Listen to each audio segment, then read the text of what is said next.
the lightning in the human soul. In the mist-shrouded mountains of the Swiss Alps, where the air grows thin and the silence becomes so profound that one can almost hear the turning of the earth itself, where ancient peaks pierce the sky like the spears of forgotten gods reaching toward an indifferent heaven, it was in such a landscape of sublime isolation that Friedrich Wilhelm Nietzsche, the most dangerous and liberating philosopher of the modern age, forged ideas so radical, so prophetic, so utterly transformative that they would shatter the comfortable certainties of Western civilization and herald the dawn of an entirely new form of human consciousness. What you are about to hear is nothing less than a complete journey through the philosophical universe of perhaps the most misunderstood and yet most necessary thinker who ever lived, a man who declared the death of God not as a celebration, but as a catastrophe, who proclaimed the coming of the Übermensch, not as a master race, but as the next stage of human evolution, who spoke of eternal recurrence not as cosmic doctrine, but as the ultimate test of one's love for existence itself. Tonight, as you rest in the darkness and allow these dangerous and beautiful ideas to wash over your consciousness like lightning illuminating a storm-dark landscape, you will encounter a philosophy that refuses all comfort, rejects all easy answers, and demands that you take full responsibility for creating meaning in a universe that provides none. This is not philosophy for the faint of heart, but for those brave enough to face the terrible freedom of being human in a world without predetermined purpose or cosmic guarantee. Friedrich Nietzsche was born in 1844 inches, the small Prussian town of Rocken, into a world that seemed solid, predictable, anchored by centuries of Christian tradition and Enlightenment rationality. His father was a Lutheran pastor, his mother the daughter of a pastor, his entire early world suffused with the comforting certainties of religious faith and moral order. Yet from his earliest years, there burned within young Friedrich a restless intelligence that would accept no authority simply because it claimed divine sanction or ancient pedigree.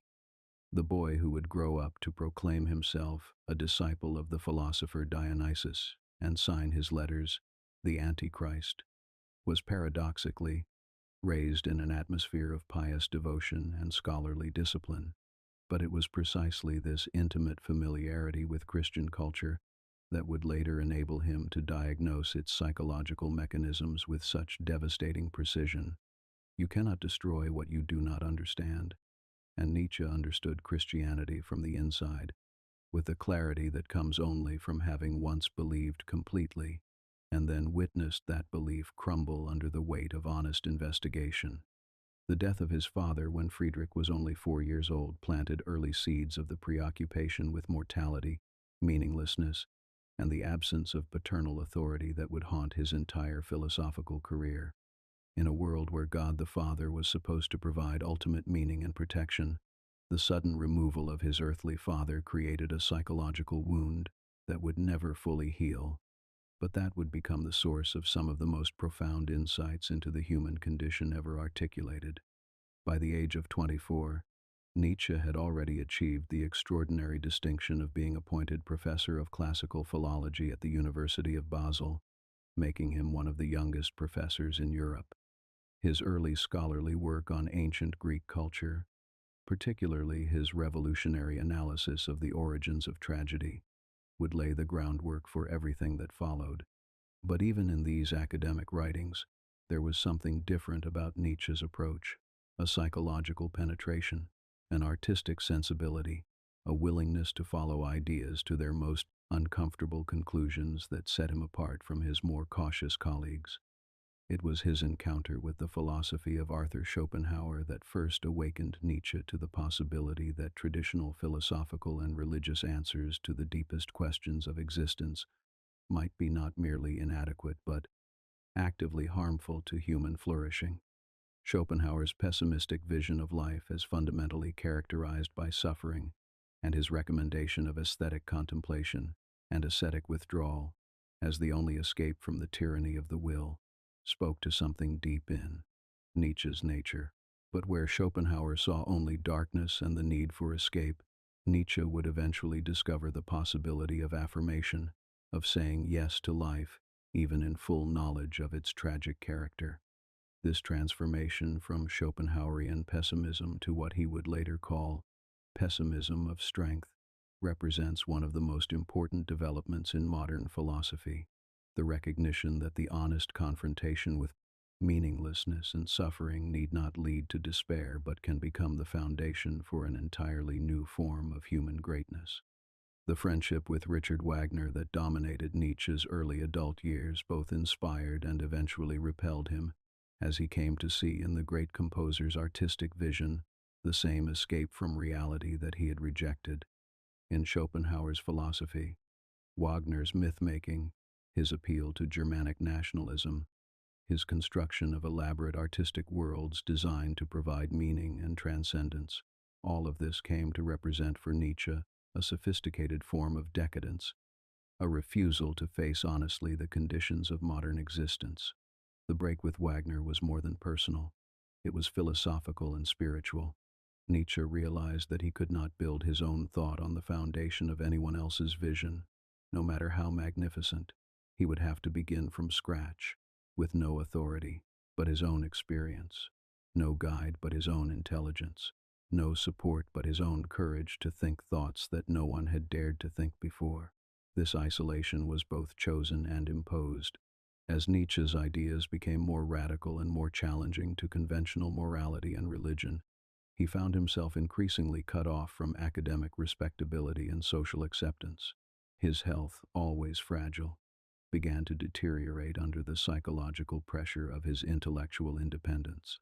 He resigned his professorship at Basel in 1879, at the age of 34, and began the nomadic existence that would characterize his most productive years, wandering between Switzerland, Italy, and France, living on a small pension, writing in solitude the books that would revolutionize European thought. These were the conditions under which Nietzsche forged his mature philosophy: physical suffering that often left him bedridden for weeks at a time, social isolation that cut him off from sustained human contact, financial insecurity that forced him to live in modest hotels and boarding houses, and above all, the terrible responsibility of thinking new thoughts without the comfort of tradition or the support of community. Yet it was precisely these harsh conditions that enabled him to achieve the kind of intellectual honesty and spiritual independence that his philosophy demanded.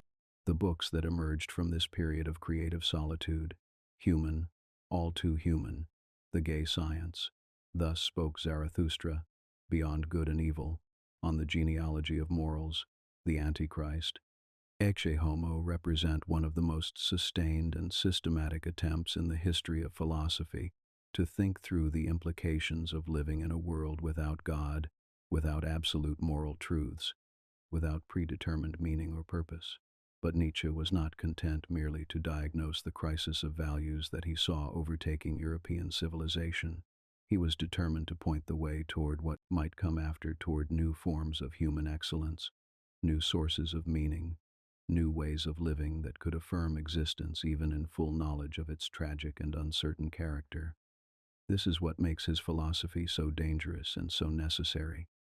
It offers no comfort, but it offers something far more valuable: the possibility of authentic greatness.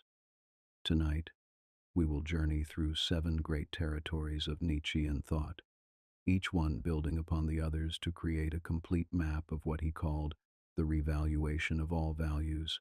We will begin with his devastating critique of traditional morality and his genealogical method for uncovering psychological origins of our most cherished beliefs. We will explore his proclamation of the death of God and its implications for human meaning-making.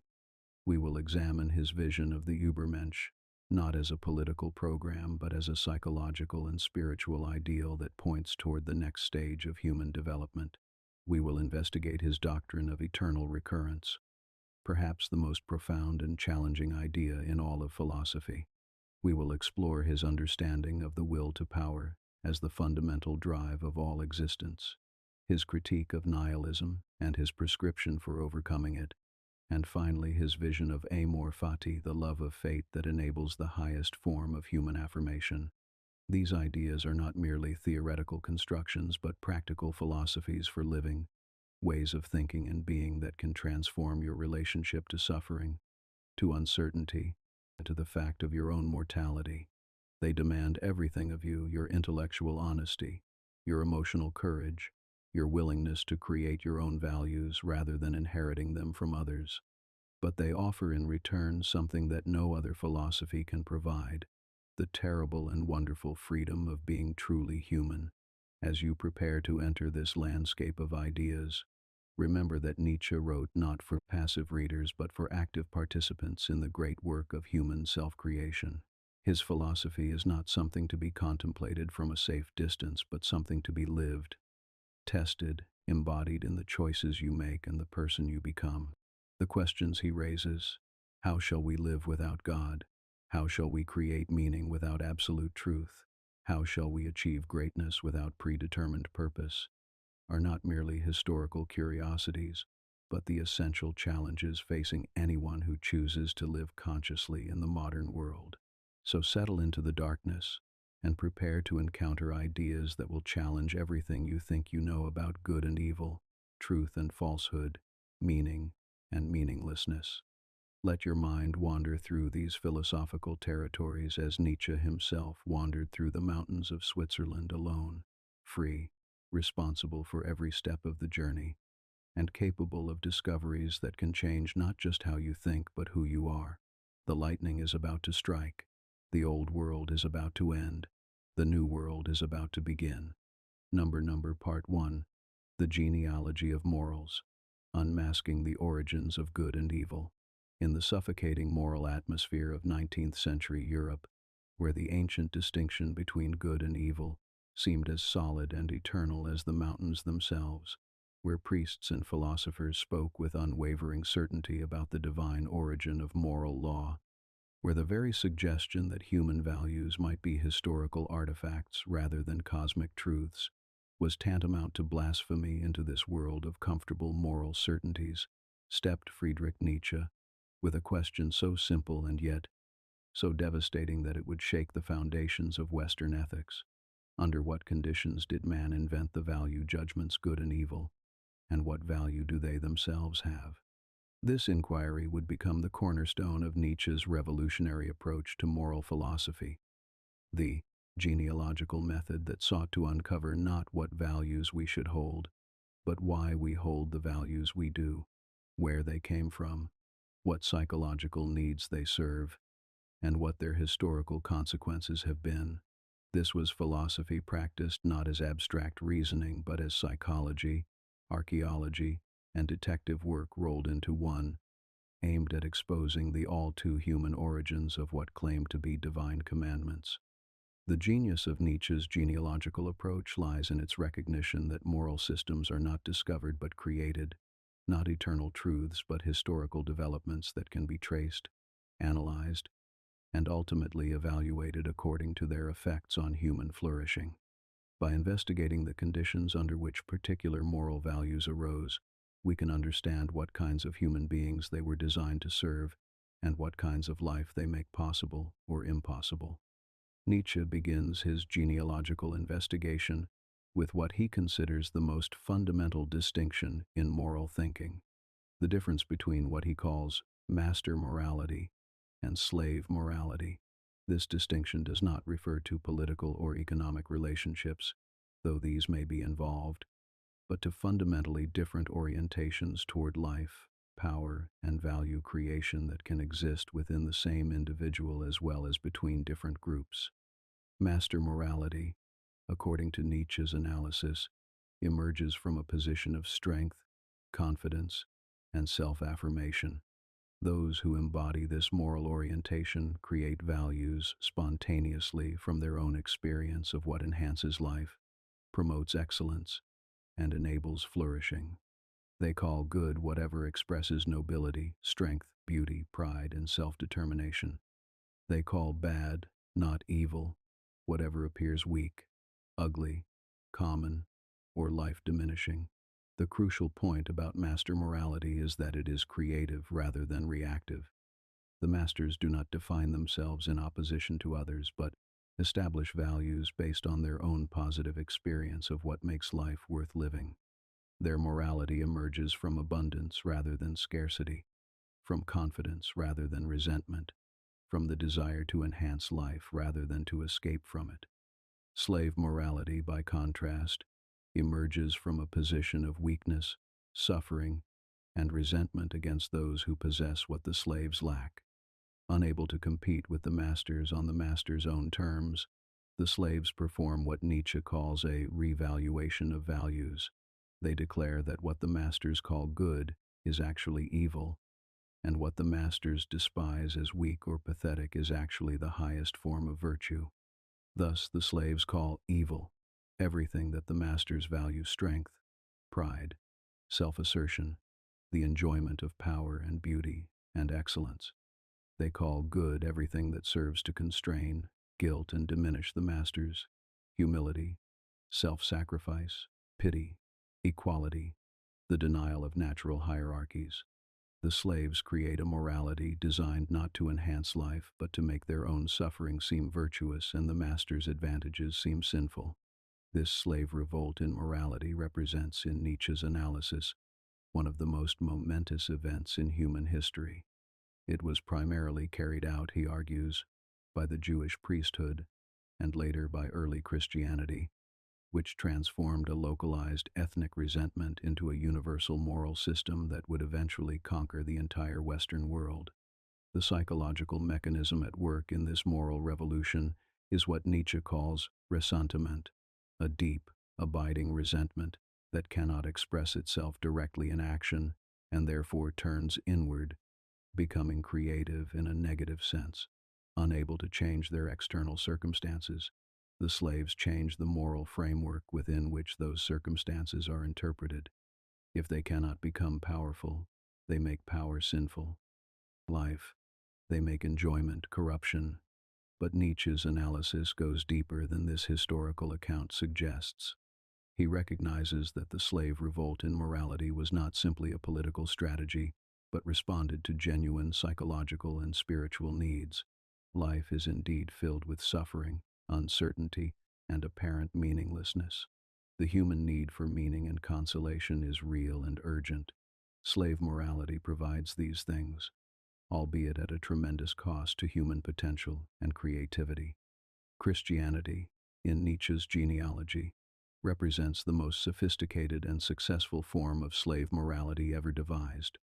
It provides meaning for suffering by making it redemptive. It provides hope for the powerless by promising that the last shall be first. It provides moral purpose by creating a cosmic drama in which every human soul has infinite value and every moral choice has eternal consequences. But this spiritual comfort comes at the price of what Nietzsche considers the highest human possibilities. Christian morality systematically undermines the conditions that make possible excellence, creativity, self-determination, and the kind of passionate engagement with earthly existence that produces great individuals and great cultures. It makes virtues of weakness, suffering, and self-denial, while making vices of strength, joy, and self-affirmation. Moreover, slave morality is inherently reactive and dependent on what it opposes. It cannot create values independently, but only in response to values created by others. This reactive character makes it fundamentally uncreative, unable to generate new forms of human excellence or new solutions to human problems. It can only negate, constrain, and diminish what others have achieved.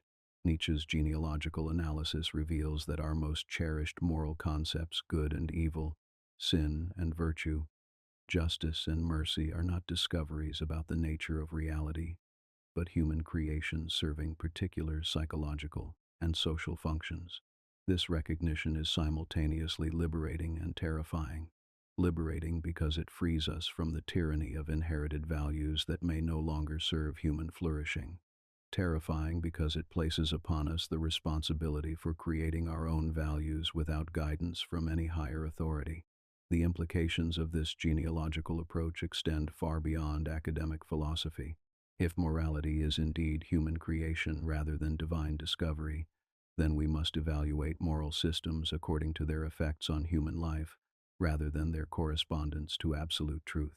We must ask not whether our values are true, but whether they are life-enhancing or life-diminishing, whether they promote human excellence or prevent it, whether they increase our capacity for joy and creativity or decrease it. This evaluation leads Nietzsche to a harsh judgment of contemporary European morality. He sees in the Christian democratic values of his time equality, universal compassion, the glorification of suffering, the suspicion of excellence, a form of cultural decadence that threatens to reduce humanity to mediocrity and prevent the emergence of higher types of human beings.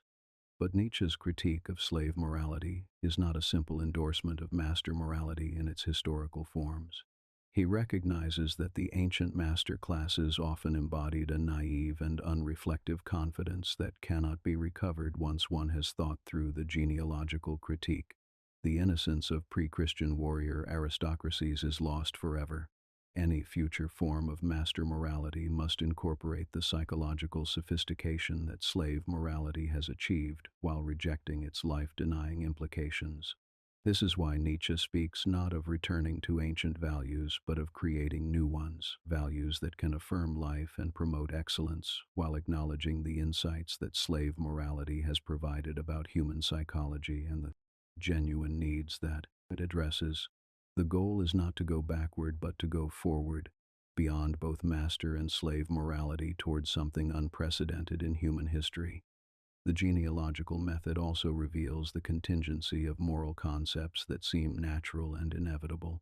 Our sense of guilt, our concern for the suffering of others, our belief in human equality, our suspicion of pride and self-assertion, all these are historical developments that could have been otherwise, and might yet become otherwise. This recognition opens up possibilities for moral experimentation and innovation that would be impossible if morality were simply discovered rather than created. But perhaps most importantly, the genealogical analysis shows that moral systems are not neutral descriptions of value, but active forces that shape the kinds of human beings who live under their influence. Christian morality has not simply described human nature, but has actively created a particular type of human being, the guilt-ridden, self-denying, compassionate, and ultimately mediocre individual who characterizes modern democratic culture. If this is true, then the creation of new values is simultaneously the creation of new types of human beings. The values we choose to embrace and embody will determine not just what we do, but who we become. This places an enormous responsibility on anyone who takes seriously the possibility of moral innovation. We are not just choosing principles to guide our behavior. We are choosing the kind of creatures we and our descendants will become. As we lie here in the darkness, contemplating these unsettling insights into the origins of our most fundamental beliefs about right and wrong, we might ask ourselves, what would it mean to evaluate our moral commitments according to their effects on human flourishing rather than their conformity to inherited tradition? What values would we choose if we took full responsibility for choosing them? What kind of human beings would we become if we were guided by values consciously created rather than unconsciously inherited? These questions cannot be answered through philosophical argument alone. They require what Nietzsche calls experiments in living, the willingness to test different values against lived experience, to observe their effects on our capacity for joy, creativity, and excellence, to maintain the intellectual honesty necessary to revise or abandon values that prove to be life-diminishing rather than life-enhancing. But before we can engage in such experimentation, we must fully understand what we are leaving behind. The genealogical critique of morality is only the first stage in Nietzsche's philosophical revolution. Having shown that traditional moral values are human creations rather than divine discoveries, he must next confront what he considers the most momentous event in human history, the death of God and its implications for human meaning-making in a godless universe. Part 2. The Death of God, Living in the Ruins of the Absolute. In a famous passage from The Gay Science, Nietzsche presents us with one of the most disturbing and prophetic visions in all of philosophy. A madman running through the marketplace with a lantern in broad daylight, crying, "I seek God, I seek God," When the crowd mocks him, asking whether God has gotten lost or gone on a voyage, the madman turns on them with words that still echo through the corridors of modern consciousness. God is dead. God remains dead, and we have killed him. How shall we comfort ourselves, the murderers of all murderers? This proclamation of the death of God is perhaps the most misunderstood idea in Nietzsche's entire corpus. It is neither a theological statement about the existence or non-existence of a divine being, nor a celebration of atheistic triumph over religious superstition. It is rather a cultural diagnosis of unprecedented gravity, the recognition that the entire framework of meaning, value, and authority that had sustained Western civilization for over a millennium was in the process of irreversible collapse. When Nietzsche speaks of the death of God, he is referring to the death of the Christian God as a living force in European culture, the God who had served not merely as an object of worship, but as the foundation of moral authority, the source of life's meaning, the guarantor of cosmic justice, the center around which all other values and purposes were organized.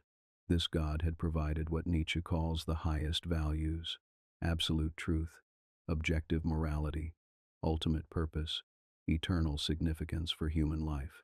The death of this God means more than the simple loss of religious belief. It means the collapse of the entire conceptual and emotional framework that had made life meaningful for countless generations. When God dies, all the values that derived their authority from God die with him. When the center cannot hold, everything that depended on that center for its significance begins to fall apart. Nietzsche understood that this cultural catastrophe was not the result of philosophical arguments against the existence of God, though such arguments played a role. It was rather the inevitable consequence of Christianity's own emphasis on truth-seeking and intellectual honesty. The scientific worldview that emerged from Christian culture had gradually made it impossible for educated Europeans to believe in the literal truth of Christian doctrine. The historical critical methods that emerged from Christian scholarship had revealed the human, all too human origins of supposedly divine revelations. Most crucially, the moral earnestness that Christianity had cultivated, the passionate commitment to truth and honesty that Christian culture had declared to be among the highest virtues, had eventually turned against Christianity itself. It became impossible to maintain Christian belief while maintaining intellectual integrity. Christianity had taught Europeans to value truth above comfort, and this commitment to truth had ultimately revealed that Christianity itself was not true in any literal sense. This self-destruction of Christianity through its own values is what Nietzsche calls the most magnificent and promising catastrophe in human history. It is magnificent because it represents the triumph of intellectual honesty over comfortable illusion. It is promising because it opens up possibilities for new forms of human greatness that would have been impossible under the constraints of Christian culture. But it is nonetheless a catastrophe because it leaves humanity without the compass that had guided it for centuries. The immediate consequence of God's death is what Nietzsche calls nihilism, the condition in which all traditional values lose their authority and life appears to be fundamentally meaningless. This is not a philosophical position that one chooses to adopt, but a historical condition that imposes itself on anyone who thinks honestly about the implications of living in a godless universe. Nihilism manifests itself in several forms, all of which Nietzsche observed in the culture of his time and predicted would become increasingly prevalent in the century to follow. Passive nihilism appears as a general weariness with life, a sense that nothing really matters, a retreat from engagement with the world into various forms of escapism or aesthetic detachment. This is the nihilism of the last men who seek only comfort, security, and the avoidance of suffering. Active nihilism, by contrast, manifests as a violent destruction of existing values and institutions, driven by the recognition of their emptiness, but without any vision of what might replace them. This is the nihilism of revolution for its own sake, of destruction that promises no reconstruction, of the will to nothingness that prefers chaos to a meaningless order. But Nietzsche also recognizes a third possibility, what he calls nihilism as a preliminary stage toward the creation of new values.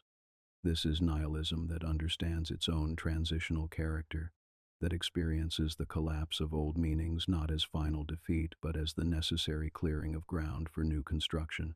This form of nihilism maintains hope for the possibility of creating new forms of meaning and value that could not have emerged while the old forms retained their authority. The key insight in Nietzsche's analysis of nihilism is that it cannot be overcome through a simple return to pre-critical religious belief. The intellectual and cultural developments that made God's death inevitable cannot be reversed. Any attempt to restore traditional religious faith can only result in self-deception or bad faith, the pretense of believing what one cannot really believe, the insistence on maintaining forms of life that have lost their spiritual substance.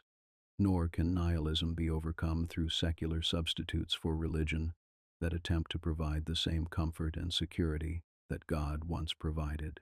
Political ideologies that promise earthly salvation, scientific materialism that claims to explain everything, and democratic humanism that makes humanity itself divine. All of these are what Nietzsche calls shadows of God, attempts to preserve the psychological structure of religious belief while abandoning its explicitly theological content. These secular substitutes fail because they attempt to provide absolute meaning and value in a universe that no longer supports absolutes of any kind. They promise more than they can deliver and ultimately lead to disappointment and renewed nihilism when their limitations become apparent. The death of God cannot be undone by creating new gods to take his place. Instead, Nietzsche argues, we must learn to live without absolutes, to create meaning and value without cosmic guarantee, to affirm life in full knowledge of its tragic and uncertain character. This requires what he calls intellectual probity, the courage to face reality without illusions, to accept responsibility for creating our own values, to embrace the terrible freedom that comes with the recognition that there is no predetermined purpose or meaning to human existence. But this freedom is also terrible in the sense of being awesome and magnificent. The death of God opens up possibilities for human creativity and self-determination that would have been impossible while God lived. No longer constrained by divine commandments or cosmic purposes, human beings become free to experiment with new forms of life, new types of excellence, new ways of being human that were previously forbidden or unimaginable. This freedom, however, is not given but must be seized. It requires what Nietzsche calls strength of will, the capacity to create values and live by them without external validation, to maintain commitment to self-chosen purposes without guarantee of their ultimate significance, to embrace life in full knowledge of its groundlessness. The death of God thus presents humanity with both its greatest danger and its greatest opportunity. The danger is that of succumbing to nihilism, either passive or active, either the exhausted meaninglessness of the last men or the destructive fury of those who would rather have nothingness than no will at all. The opportunity is that of creating new forms of human greatness that could not have existed while humanity remained children of God. Nietzsche's own response to this situation is neither despair nor naive optimism, but what he calls tragic affirmation, the recognition that life is fundamentally groundless and uncertain, combined with the determination to embrace it fully nonetheless. This affirmation does not depend on the belief that life is ultimately meaningful or just or good. It emerges rather from the recognition that life is the only game in town, the only context within which any meaning or value can be created at all. This tragic affirmation becomes the foundation for everything else in Nietzsche's mature philosophy. It makes possible the vision of the Übermensch, the human being who has learned to create values and meaning without cosmic support. It underlies the doctrine of eternal recurrence, the test of whether one can love life enough to will its infinite repetition. It motivates the analysis of the will to power the fundamental drive that can serve as the basis for new forms of evaluation and meaning creation. But perhaps most importantly, the recognition of God's death and its implications transforms the very nature of philosophy itself. Philosophy can no longer seek to discover eternal truths or divine commands. It must instead become what Nietzsche calls philosophizing with a hammer, the testing of idols to see whether they ring hollow, the creation of new possibilities for human life, the exploration of what it might mean to be human in a godless universe. This transformation of philosophy from truth-seeking to value creation represents one of the most radical developments in the history of human thought. It abandons the quest for absolute knowledge in favor of the more modest but more urgent task of determining how we ought to live given what we actually know about our situation.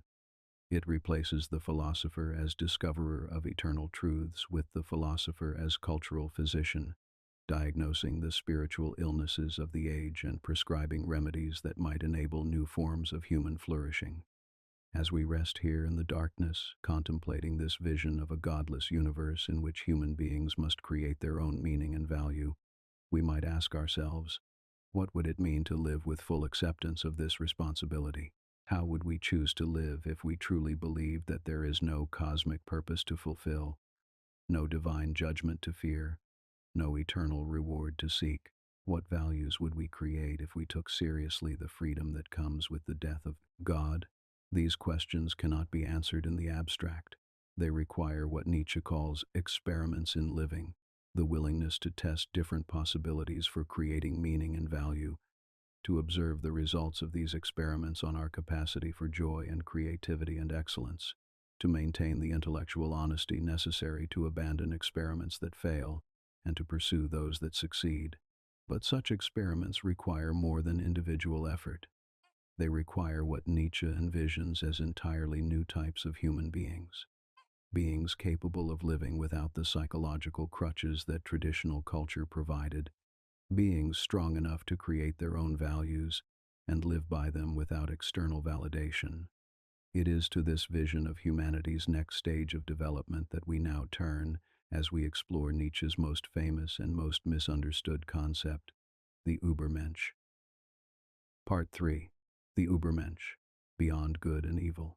In the highest peaks of the Swiss Alps, where the air becomes so thin that only the strongest lungs can draw breath, where the silence grows so profound that one can hear the beating of one's own heart echoing against ancient stone, where the view extends so far that the ordinary world of human concerns disappears into distant haze, it is in such places of magnificent isolation that Nietzsche conceived his most revolutionary and misunderstood vision, the Übermensch, the overman, the human being who has learned to live beyond the constraints of traditional morality and create values from the depths of his own nature.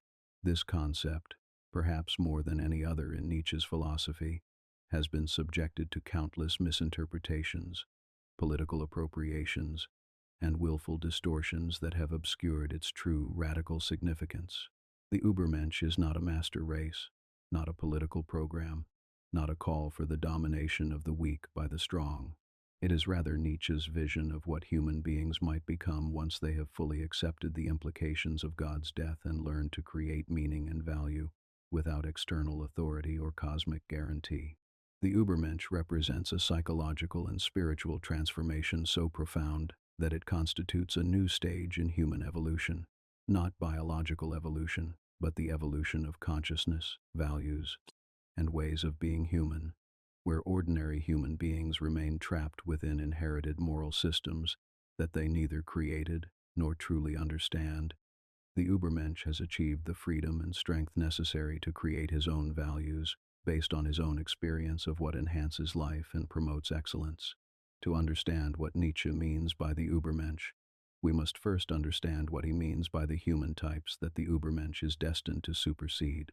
At the lowest level are what he calls the last men, human beings, who have given up all aspiration to greatness and seek only comfort, security, and the avoidance of suffering.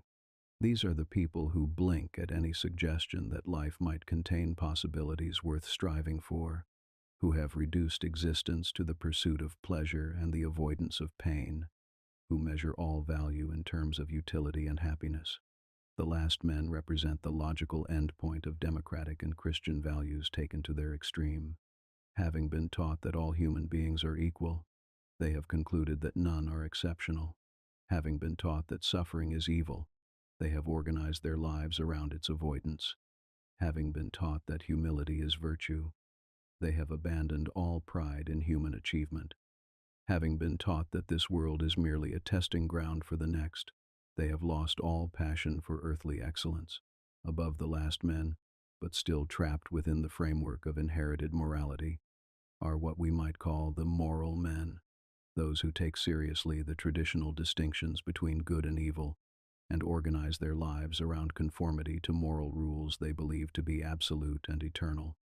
These are the people who derive their sense of identity and worth from their adherence to moral codes, who judge themselves and others according to standards they have inherited rather than created. The moral men are superior to the last men because they at least take seriously the question of how one ought to live, and are willing to sacrifice immediate pleasure for what they believe to be higher values. But they remain fundamentally dependent on external authority for their values and meaning. They cannot imagine creating their own moral code or evaluating inherited morality according to its effects on human flourishing. The Übermensch transcends both of these human types by achieving what Nietzsche calls self-overcoming, the capacity to go beyond inherited values and create new ones based on his own experience and understanding. This is not a rejection of all morality, but rather the assumption of complete responsibility for determining what shall count as good and evil, valuable and worthless, worthy of pursuit and worthy of avoidance. This process of self-overcoming requires several distinct but related capacities.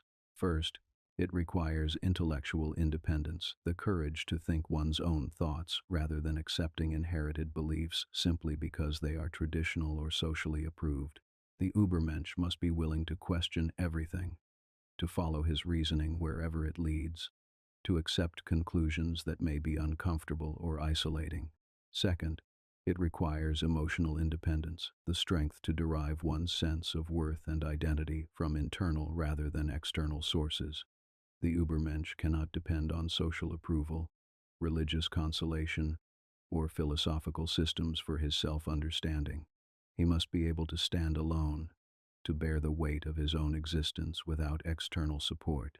Third, it requires creative power, the ability to generate new values, new forms of excellence, new ways of being human that extend and enhance the possibilities of human existence.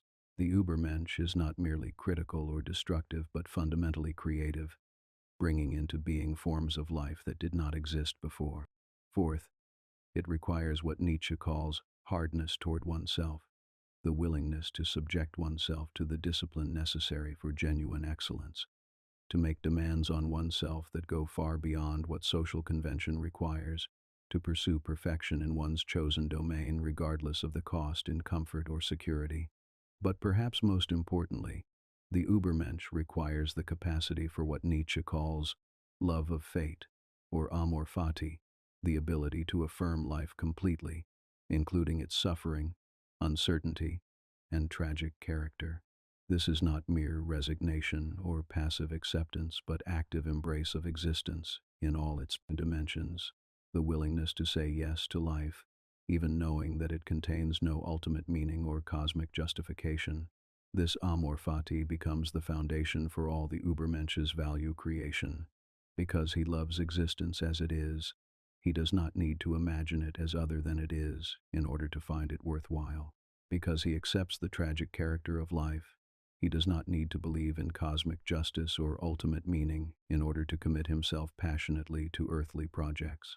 Because he embraces uncertainty, he does not need guarantees about the success of his endeavors in order to pursue them with complete dedication.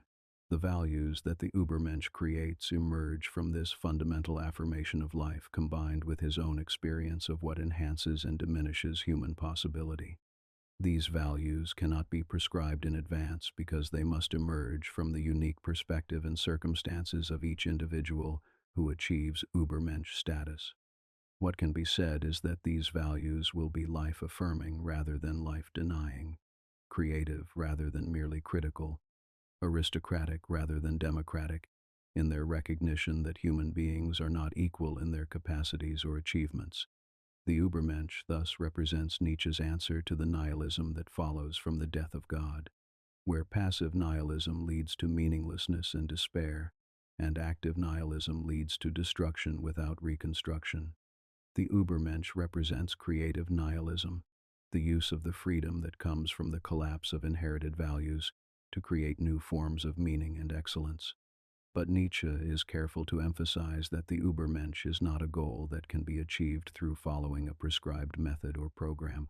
It is rather a possibility that emerges from the intersection of cultural conditions, individual capacity, and historical circumstance. The Übermensch cannot be manufactured but can only arise spontaneously from individuals who possess the rare combination of intellectual courage, emotional strength, and creative power necessary for genuine self-overcoming. Moreover, the Übermensch is not a final achievement but an ongoing process. Even those who achieve Übermensch status must continually recreate themselves, continually overcome their own previous achievements, continually push beyond their current limitations toward new forms of excellence. The process of self-overcoming has no final destination because human possibility is inherently open-ended. This dynamic understanding of the Übermensch helps explain why Nietzsche speaks of him in future tense as something humanity might become rather than something that has already been achieved. While he occasionally identifies historical figures Caesar, Leonardo, Goethe, Napoleon who approached Übermensch status in certain respects, he maintains that the full realization of this human type requires cultural conditions that did not exist in the past and are only beginning to emerge in the present. Specifically, the Übermensch requires the cultural condition that Nietzsche calls beyond good and evil, a state of affairs in which the traditional moral categories have lost their authority but have not been replaced by nihilistic meaninglessness. This condition can only arise after a culture has fully worked through the implications of the death of God and learned to create values without external validation. To be beyond good and evil does not mean to be amoral or immoral, but rather to have transcended the particular moral system that emerged from the slave revolt in morality and now dominates Western culture. The Übermensch creates his own distinction between what enhances life and what diminishes it, what promotes excellence and what prevents it, what is worthy of affirmation and what deserves to be overcome. This process of value creation is neither arbitrary nor subjective in the sense of being merely personal preference. The Übermensch's values emerge from his deep understanding of human nature, his careful observation of what actually promotes flourishing, his artistic sense for what forms of life are most beautiful and powerful. His values have authority not because they conform to inherited tradition, but because they are grounded in reality and tested against experience. The political implications of Nietzsche's vision of the Übermensch are complex and have been the source of much misunderstanding. Nietzsche himself was deeply suspicious of political movements and mass democracy, which he saw as inevitably tending toward mediocrity and the rule of the last men. But he was equally suspicious of attempts to create Übermensch through political programs or eugenic schemes. The Übermensch cannot be produced through external manipulation, but only through the kind of cultural conditions that encourage individual excellence and self-overcoming. These conditions include intellectual freedom, respect for genuine achievement, tolerance for inequality of outcome, and the preservation of spaces for solitude and reflection that allow exceptional individuals to develop their capacities. But the Übermensch is not fundamentally a political figure.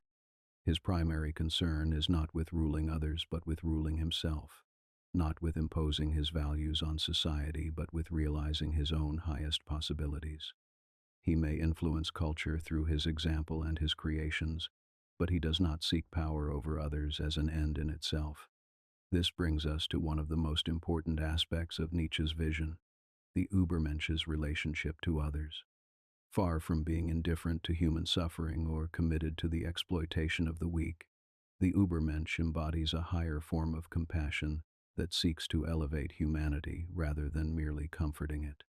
His love for humanity expresses itself not in pity for its current condition, but in commitment to its highest possibilities. The Übermensch serves as a bridge between what humanity has been and what it might become.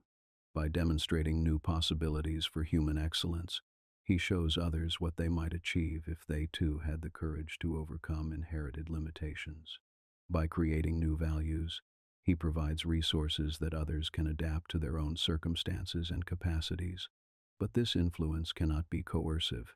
The Übermensch's gift to humanity is the example of what human beings can become when they take full responsibility for their own development. Whether others choose to follow this example depends on their own courage, strength, and aspiration. The Übermensch can inspire but cannot compel transformation in others.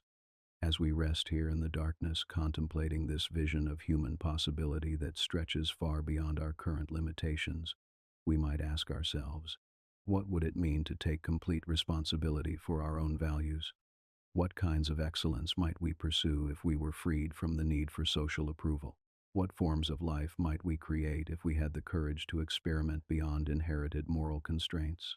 These questions point toward the practical significance of Nietzsche's vision of the Übermensch.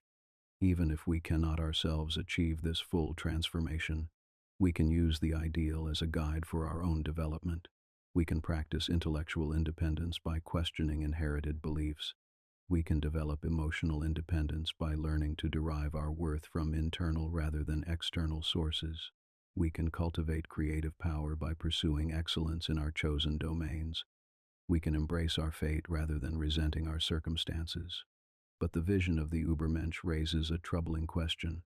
If human beings are capable of such transformation, why do so few achieve it? Why does humanity seem trapped in cycles of mediocrity, resentment, and meaninglessness? This question leads us to what may be Nietzsche's most profound and challenging doctrine, the eternal recurrence, which serves as both explanation for humanity's current condition and test for its future possibilities. Part 4. Eternal Recurrence, the ultimate test of affirmation. In the haunting silence of a summer afternoon in the Engadine Valley, beside a massive pyramidal rock that rose from the earth like some ancient monument to forgotten gods, Nietzsche experienced what he would later describe as the most profound philosophical insight of his life, an idea so terrible and so beautiful, so devastating and so liberating, that it would become the ultimate test of one's capacity for life affirmation, the doctrine of eternal recurrence. This idea, which Nietzsche considered the fundamental conception of Thus Spoke Zarathustra and the central teaching of his mature philosophy, is perhaps the most difficult and most important concept in his entire corpus. It is an idea that functions simultaneously as cosmological speculation, psychological test, ethical imperative, and spiritual discipline. To understand eternal recurrence is to understand the deepest level of Nietzsche's response to the meaninglessness that follows from the death of God. The doctrine states, in its simplest form, that this life you are living now with all its joys and sorrows, triumphs and failures, loves and losses, moments of ecstasy and periods of despair you will live again, exactly as it is, infinitely many times. Every decision you have made, you will make again. Every word you have spoken, you will speak again. Every experience you have had, from the most sublime to the most banal, from the most meaningful to the most absurd, you will experience again in precisely the same way, forever. But eternal recurrence is not merely a doctrine about the nature of time or the structure of the universe, though Nietzsche sometimes presents it in those terms.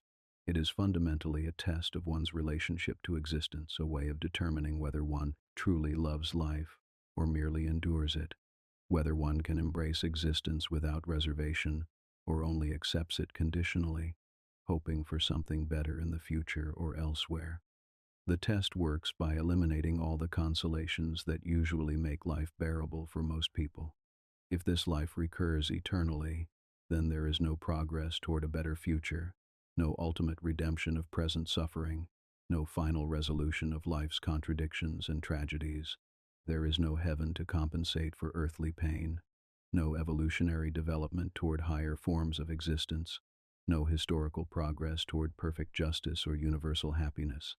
If eternal recurrence is true, then this moment, this exact moment as you experience it now, is not a step toward something better but a complete reality in itself that will be repeated infinitely. Your suffering will not be redeemed by future joy. It will simply recur. Your failures will not be overcome by future successes. They will be repeated exactly. Your mortality will not be transcended by eternal life. You will die this same death infinitely many times. This vision eliminates all the psychological strategies that human beings typically use to make existence tolerable. You cannot console yourself with the thought that your suffering serves some higher purpose, because the eternal recurrence means that suffering simply is, without justification or redemption. You cannot motivate yourself with hopes for future improvement, because the future will be exactly like the past. You cannot find meaning in progress, development, or change, because eternal recurrence means that everything returns to exactly the same point. Faced with this prospect, most people would be crushed by despair. The idea that one's life, with all its limitations and disappointments, would repeat infinitely seems like the ultimate nightmare. This response reveals, according to Nietzsche, how little most people actually love their existence. They endure life only because they hope it will become something other than what it is. They accept present suffering only because they believe it will be compensated or justified by future rewards. But for the rare individual who has achieved genuine love of fate, Amor Fati, the eternal recurrence becomes not a nightmare, but the ultimate affirmation. Such a person would not merely accept the infinite repetition of his life, but would actively will it, would choose it, would not want to change a single detail, even if he had the power to do so. This capacity to will eternal recurrence represents the highest form of life affirmation possible for human beings. It means loving existence not for what it might become, but for what it is, not conditionally, but unconditionally, not partially, but completely. It means finding life so valuable that one would choose to live it exactly as it is, forever, rather than not live at all. Nietzsche presents eternal recurrence as both a test and a goal. As a test, it reveals whether one has achieved genuine amor fati, or is still dependent on illusions about progress, redemption, or ultimate meaning. As a goal, it provides a standard for how one ought to live, in such a way that one could will the eternal repetition of one's choices and actions. This ethical dimension of eternal recurrence transforms it from mere cosmological speculation into practical wisdom. If you truly believed that you would live this life infinitely many times, how would you choose to live? What actions would you take? What kind of person would you become? What relationships would you cultivate? What projects would you pursue? The doctrine suggests that you should live as if your choices had infinite weight, not because they will be judged by God or contribute to historical progress, but because they will be repeated eternally.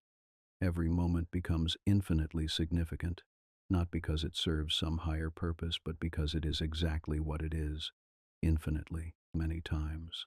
This perspective eliminates the distinction between means and ends that characterizes much moral thinking. You cannot justify present suffering for the sake of future happiness, because there is no ultimate future that is not also an infinite repetition of the present. You cannot sacrifice this moment for the sake of some goal, because achieving that goal will only mean returning to this same moment of sacrifice. Instead, eternal recurrence demands that every moment be lived in such a way that it justifies itself, that it would be worthy of infinite repetition even if it led to nothing beyond itself. This creates what we might call an aesthetic approach to ethics, making life beautiful and meaningful in itself rather than instrumentally valuable for achieving some external purpose. But eternal recurrence also serves a selective function in Nietzsche's philosophy. It separates those who are capable of genuine life affirmation from those who remain dependent on illusions and consolations. Those who can embrace eternal recurrence demonstrate the strength and independence necessary for creating new values in a godless universe. Those who are crushed by the idea reveal their fundamental weakness and dependence on external meaning. This selective function connects eternal recurrence to Nietzsche's vision of the Übermensch. The ability to will eternal recurrence is one of the defining characteristics of those who have achieved self-overcoming. It demonstrates that they have moved beyond the need for cosmic justification and learned to create meaning from within their own nature. But Nietzsche also uses eternal recurrence as a critique of contemporary culture and its values. A society organized around comfort, security, and the avoidance of suffering could not embrace eternal recurrence because such a society produces lives that no one would want to repeat. The democratic ideal of equality and universal happiness becomes absurd when subjected to the test of eternal recurrence. Who would choose to repeat infinitely a life of mediocrity and contentment?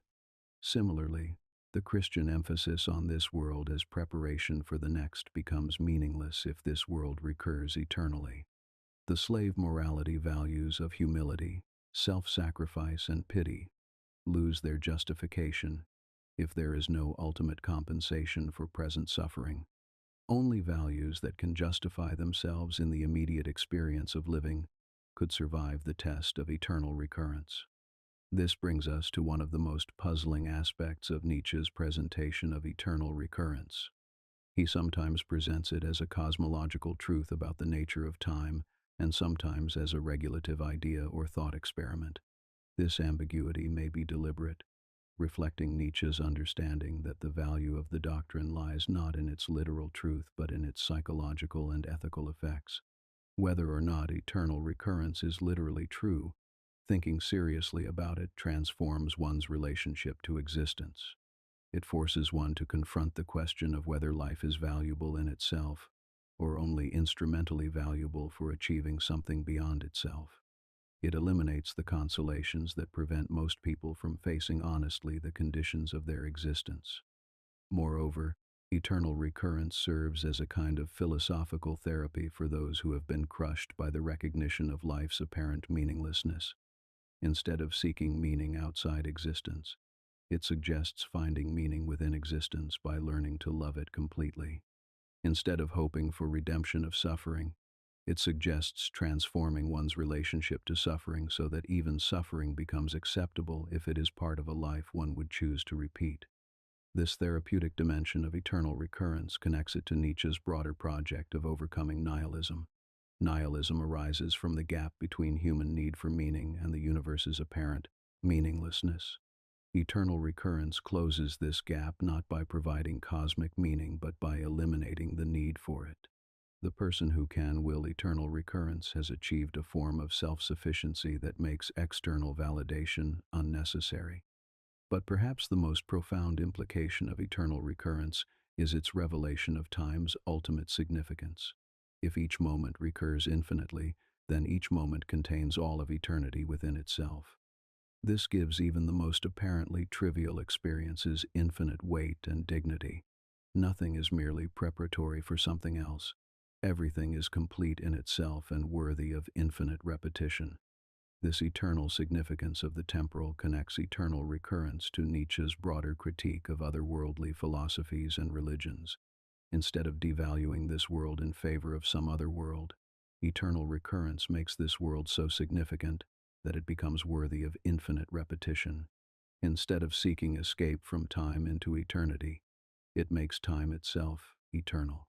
As we lie here in the darkness, contemplating this most challenging of Nietzsche's doctrines, we might ask ourselves, could you will the eternal repetition of your life exactly as you have lived it? What would need to change for you to be able to embrace such repetition? What kind of person would you need to become to find your existence so valuable that you would choose to live it infinitely many times? These questions cannot be answered abstractly but require honest examination of one's actual relationship to existence. They force us to confront whether we truly love life or merely tolerate it, whether we find meaning in existence itself or only in our hopes for what it might become. But eternal recurrence also raises the question of what makes such life affirmation possible. What psychological and spiritual resources does one need to embrace existence without reservation? This question leads us to examine what Nietzsche considers the fundamental drive underlying all existence, the will to power, which serves as both explanation for why eternal recurrence occurs and foundation for the values that can make it acceptable. Part 5. The will to power, the creative force behind all existence. In the depths of every human action, beneath the surface explanations of duty and love, pleasure and pain, survival and reproduction, Nietzsche discovered what he considered the most fundamental drive animating all existence, the will to power. This concept, which would become central to his mature philosophy, represents not a political program for domination over others, but a psychological and metaphysical principle that explains the deepest motivations behind all striving, creating, and becoming. The will to power is not the desire for power in the conventional sense of control over external objects or other people, though it may manifest itself in these forms. It is rather the more basic drive to expand, to grow, to overcome obstacles, to create new forms and possibilities, to impose one's own interpretation on experience, to become more than what one currently is. It is the fundamental creative force that drives all development, all achievement, all art, all philosophy, all genuine human excellence. To understand what Nietzsche means by the will to power, we must first understand what he rejects. He explicitly denies that the fundamental drive of existence is self-preservation, as Darwinian biology suggests, or the pursuit of pleasure and avoidance of pain, as utilitarian philosophy claims, or the satisfaction of basic needs, as economic materialism proposes. All of these explanations, according to Nietzsche, mistake secondary phenomena for primary drives. The will to power is more fundamental than self-preservation, because living beings regularly risk their survival in pursuit of goals that enhance their power or enable their growth. The warrior who risks death in battle, the artist who sacrifices security for creative freedom, the philosopher who challenges dangerous truths, all demonstrate that something more basic than survival drives human behavior. Similarly, the will to power is more fundamental than the pursuit of pleasure, because human beings often choose difficult, painful, even agonizing experiences if these experiences promise to increase their power or enable their development. The athlete who endures brutal training, the student who struggles with challenging ideas, the lover who accepts the vulnerability that comes with deep attachment, all show that power is more motivating than pleasure. Most importantly, the will to power is more fundamental than need satisfaction because it explains why human beings are never content with merely meeting their basic requirements for survival and reproduction. Even when all practical needs are met, human beings continue to strive, to create, to overcome, to reach beyond their current limitations. This restless dissatisfaction with any fixed state reveals the operation of a drive that seeks not satisfaction but expansion. The will to power manifests itself differently in different types of individuals and at different levels of development. In its most primitive form, it appears as the simple drive to overcome obstacles and impose one's will on the environment. This is the will to power of the warrior, the conqueror, the person who measures his strength against external resistance and finds satisfaction in victory over opponents. But Nietzsche argues that this crude form of will to power is actually a sign of weakness rather than strength. The person who needs to dominate others in order to feel powerful reveals his dependence on external validation and his lack of internal resources for self-enhancement. True strength manifests itself primarily in self-overcoming rather than overcoming others. At higher levels of development, the will to power becomes more refined and creative. The artist's will to power expresses itself in the creation of beautiful forms that did not exist before. The philosopher's will to power manifests in the development of new concepts and perspectives that expand human understanding. The saint's will to power appears in the cultivation of new forms of virtue and spiritual excellence. In its highest form, the will to power becomes what Nietzsche calls self-overcoming, the drive to transcend one's current limitations, to become more than what one is, to realize possibilities that were previously unimaginable. This is the will to power of the Übermensch, who creates new values and new forms of human excellence without reference to external standards or approval. But the will to power is not only a psychological principle. Nietzsche also presents it as a metaphysical principle that explains the nature of reality itself. All existence, he argues, consists of complexes of will to power in various states of expansion, contraction, conflict, and cooperation. What we call things are actually relatively stable configurations of power relationships that maintain themselves by overcoming the forces that would dissolve them. This metaphysical understanding of will to power connects to Nietzsche's broader critique of traditional concepts of truth, causation, and substance. If reality consists of power relationships rather than fixed entities, then truth becomes a matter of imposing interpretations rather than discovering facts. Causation becomes a matter of one power overcoming another, rather than mechanical necessity, and substance becomes a useful fiction, rather than a fundamental feature of reality. This perspective makes all knowledge and all values expressions of particular forms of will to power.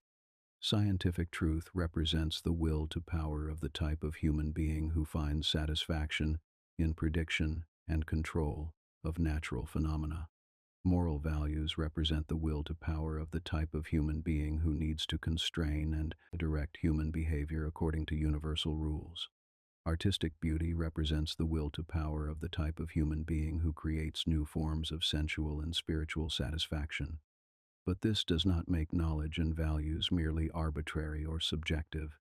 Different expressions of will to power can be evaluated according to their effects on human flourishing, their capacity for creating new possibilities, their power to enhance life rather than diminish it. The will to power provides a naturalistic foundation for evaluation that does not depend on supernatural authority or absolute truth. This naturalistic foundation becomes crucial for Nietzsche's response to nihilism. Once traditional sources of value have been undermined by the death of God and the genealogical critique of morality, something must take their place or human life becomes meaningless. The will to power provides that something, a principle of evaluation that emerges from nature itself rather than being imposed from outside.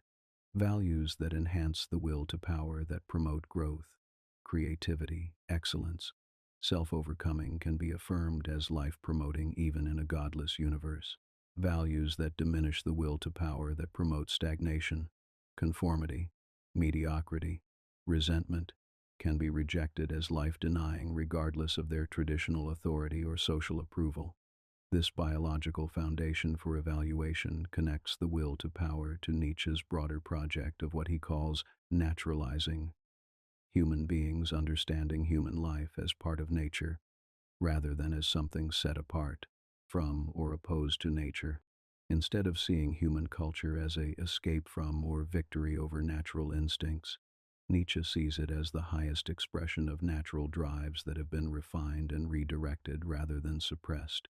This naturalization has important implications for how we understand morality, art, philosophy, and religion.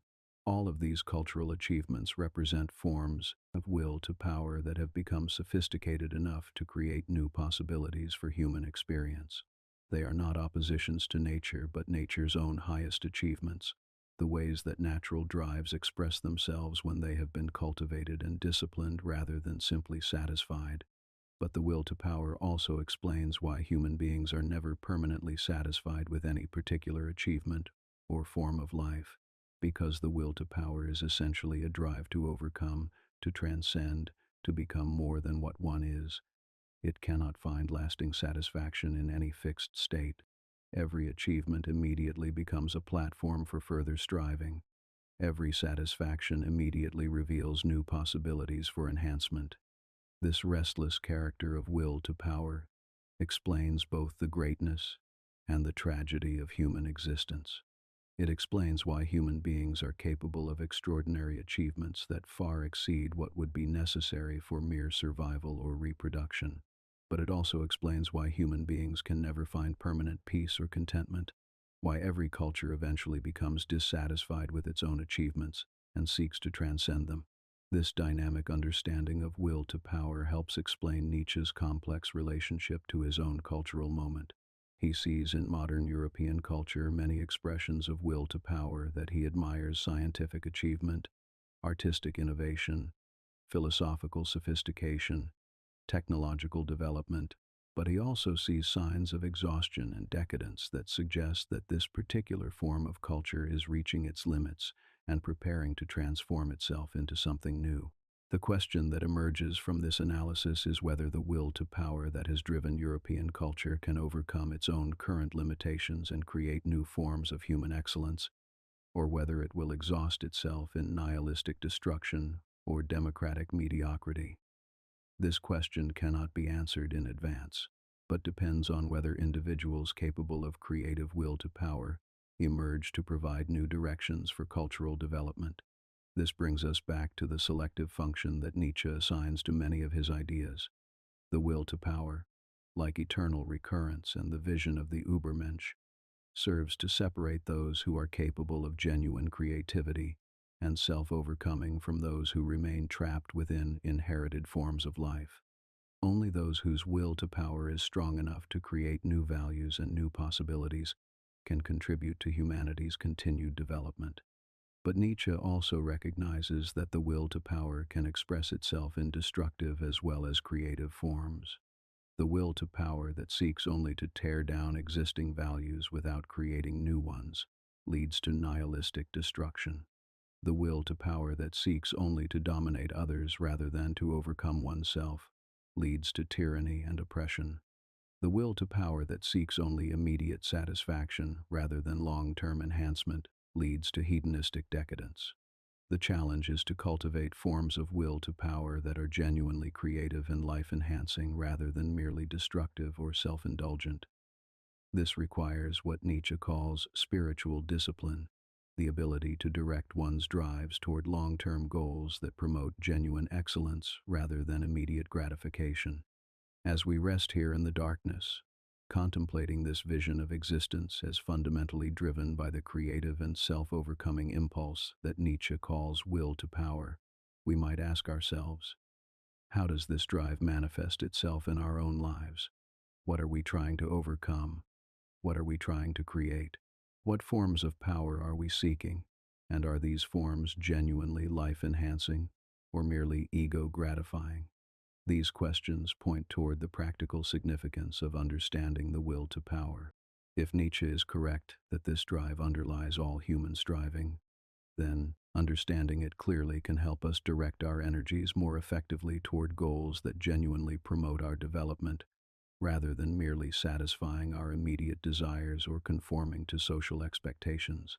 But the analysis of will to power raises troubling questions about the fate of those who lack the strength or creativity necessary for genuine self-overcoming. If existence is fundamentally a struggle for power and enhancement, what happens to those who cannot compete successfully in this struggle? This question leads us to examine Nietzsche's diagnosis of nihilism and his prescription for overcoming it, which reveals both the promise and the dangers of his philosophical vision. Part 6. Nihilism and its overcoming, the great noon of humanity. In the gathering twilight of European civilization, as the ancient certainties that had guided human life for millennia crumbled like old parchment exposed to flame, as the moral systems that had provided meaning and direction revealed themselves to be human creations rather than divine discoveries, as the very foundations of truth, beauty, and goodness began to shake beneath the weight of honest inquiry in this moment of unprecedented crisis, Nietzsche witnessed the emergence of what he considered the most dangerous and yet most necessary condition in human history: nihilism. Nihilism, in Nietzsche's understanding, is not simply a philosophical position that one might choose to adopt or reject through rational argument. It is rather a cultural and psychological condition that imposes itself historically on any civilization that has pushed its commitment to truth-seeking far enough to discover the human, all too human origins of its most sacred values. It is the inevitable result of intellectual honesty, applied consistently to inherited beliefs about meaning, morality, and purpose. The word itself, from the Latin nihil, meaning nothing, captures the essence of this condition, the experience that nothing ultimately matters, that all values are equally arbitrary, that existence has no inherent meaning or purpose, that the universe is fundamentally indifferent to human hopes and fears. But Nietzsche's analysis of nihilism is far more sophisticated than this simple definition suggests, because he recognizes that nihilism manifests itself in multiple forms, each with its own characteristics and its own relationship to the possibility of overcoming. The first form, which Nietzsche calls passive nihilism, appears as a general exhaustion with life, a weariness that no longer expects anything significant from existence. This is the nihilism of those who have lost faith in traditional values but lack the strength to create new ones. They drift through life without passion or commitment, seeking only comfort and the avoidance of suffering. They are what Nietzsche calls the last men human beings who have given up all aspiration to greatness and measure all value in terms of security and pleasure. Passive nihilism is particularly dangerous because it is so comfortable. It requires no effort, no risk, no struggle with difficult questions or uncomfortable truths. It simply accepts meaninglessness as the final word about human existence and organizes life around the pursuit of immediate satisfactions that can distract from the underlying emptiness. This is the nihilism of democratic mediocrity, of consumer culture, of therapeutic approaches to life that seek only to eliminate suffering rather than to create meaning. The second form, which Nietzsche calls active nihilism, manifests as a violent destruction of existing values and institutions, driven by the recognition of their emptiness but without any constructive vision of what might replace them. This is the nihilism of revolution for its own sake, of destruction that promises no reconstruction, of the will to nothingness that prefers chaos to a meaningless order. Active nihilism is dangerous in a different way from passive nihilism because it possesses energy and commitment, but directs these toward purely destructive ends. It recognizes clearly that traditional values are bankrupt, but instead of using this recognition as an opportunity for creative reconstruction, it becomes intoxicated with the power to destroy and mistake destruction for achievement. But Nietzsche also identifies a third possibility, which he considers the most promising: nihilism as a transitional stage toward the creation of new values. This nihilism of strength uses the collapse of inherited meanings not as an excuse for despair or destruction, but as an opportunity for creative construction. It sees the death of God and the genealogical critique of morality not as final defeats but as necessary clearings of ground for new forms of human excellence. This constructive nihilism requires what Nietzsche calls strength of will, the capacity to live without external validation, to create values without cosmic guarantee, to commit oneself passionately to self-chosen purposes while knowing that these purposes have no ultimate justification beyond human decision. It is the nihilism of those who are strong enough to bear the weight of their own existence without the support of inherited meanings. The key insight in Nietzsche's analysis is that nihilism cannot be overcome by simply returning to pre-critical religious or moral beliefs. The intellectual and cultural developments that made nihilism inevitable cannot be reversed. Any attempt to restore traditional faith can only result in what he calls passive nihilism, the pretense of believing what one cannot really believe, the insistence on maintaining forms of life that have lost their spiritual substance. Nor can nihilism be overcome through what Nietzsche calls incomplete nihilism, the replacement of God with secular substitutes that attempt to provide the same psychological comfort and security that religion once offered. Political ideologies that promise earthly salvation, scientific materialism that claims to explain everything, democratic humanism that makes humanity itself divine. All of these are what Nietzsche calls shadows of God, attempts to preserve the psychological structure of religious belief while abandoning its explicitly theological content.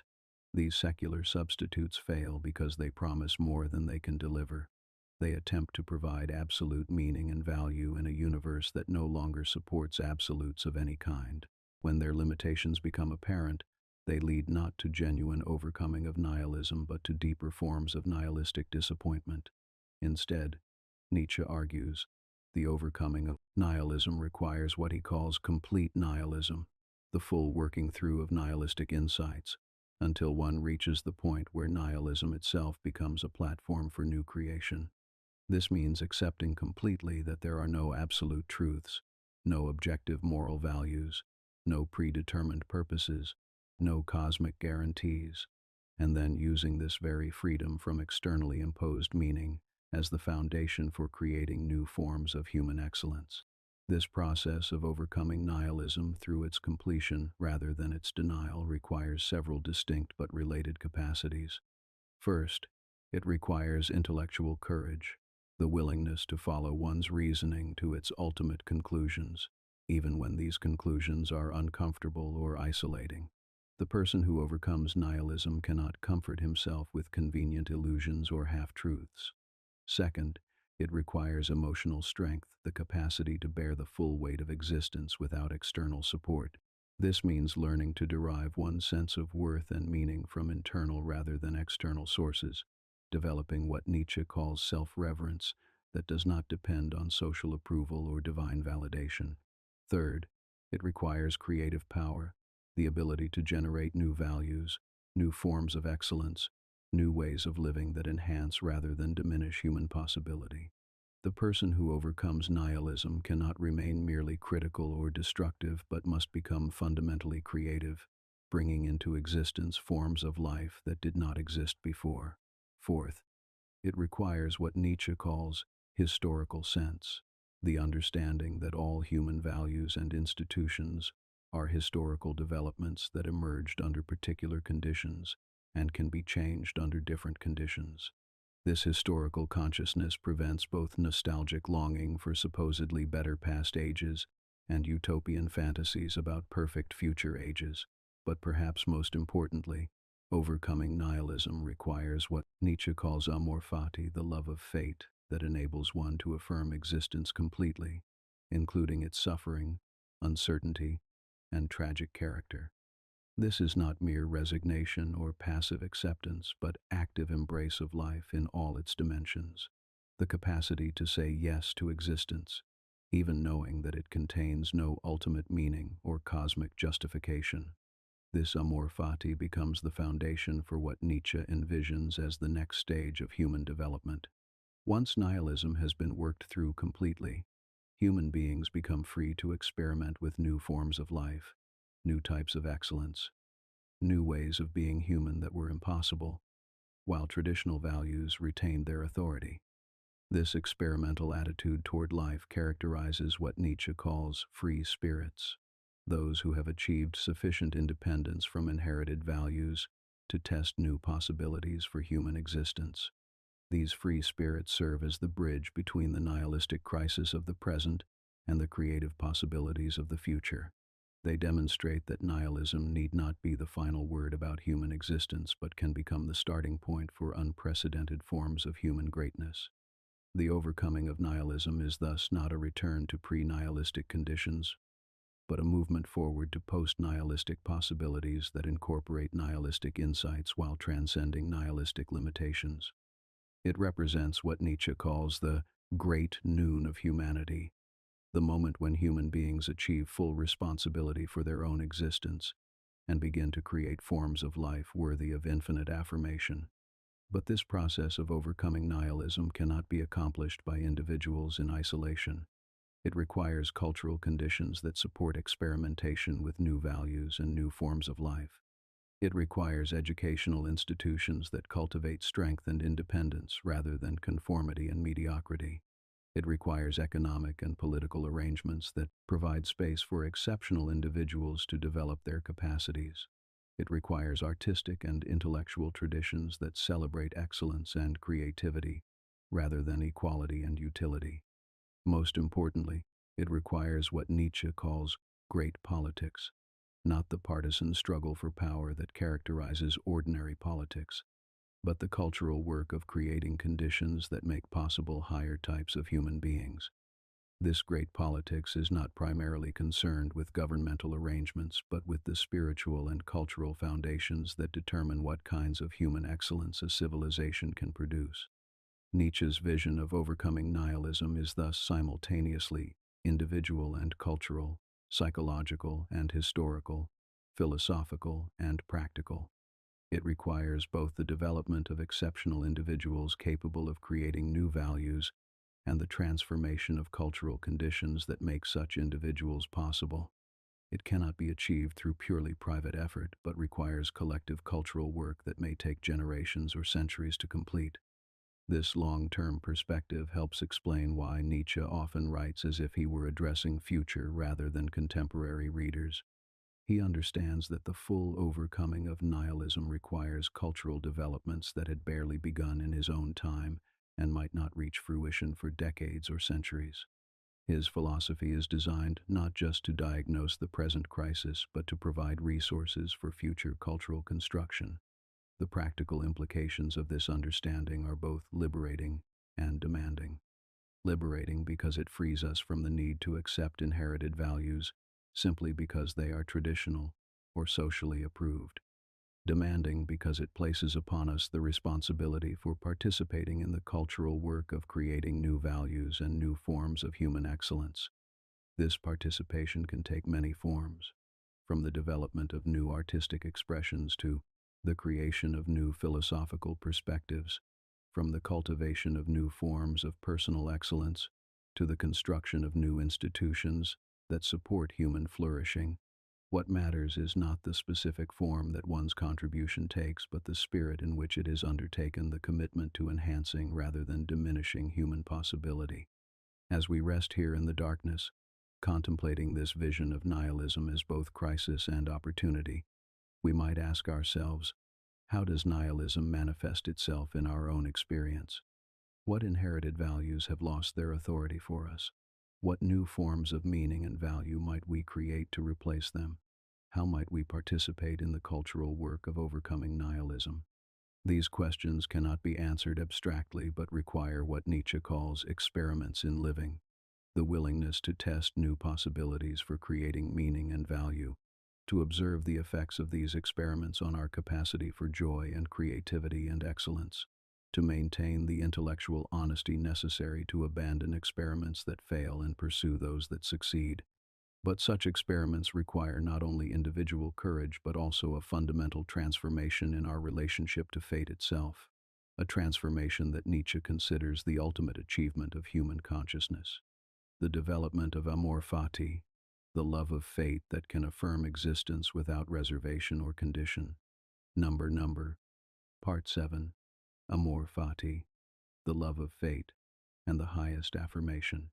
In the luminous clarity of a winter morning in the Swiss Alps, when the air becomes so crisp and pure that every breath seems to cleanse not just the lungs but the very soul, when the mountain peaks stand stark and magnificent against an impossibly blue sky, when the silence grows so profound that one can hear the echo of one's own heartbeat in the crystalline stillness.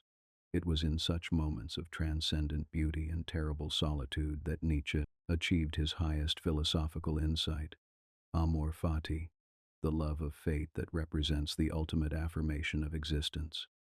This concept, which emerges gradually through Nietzsche's mature works but reaches its fullest expression in his late writings, represents perhaps the most demanding and yet most liberating idea in his entire philosophical corpus.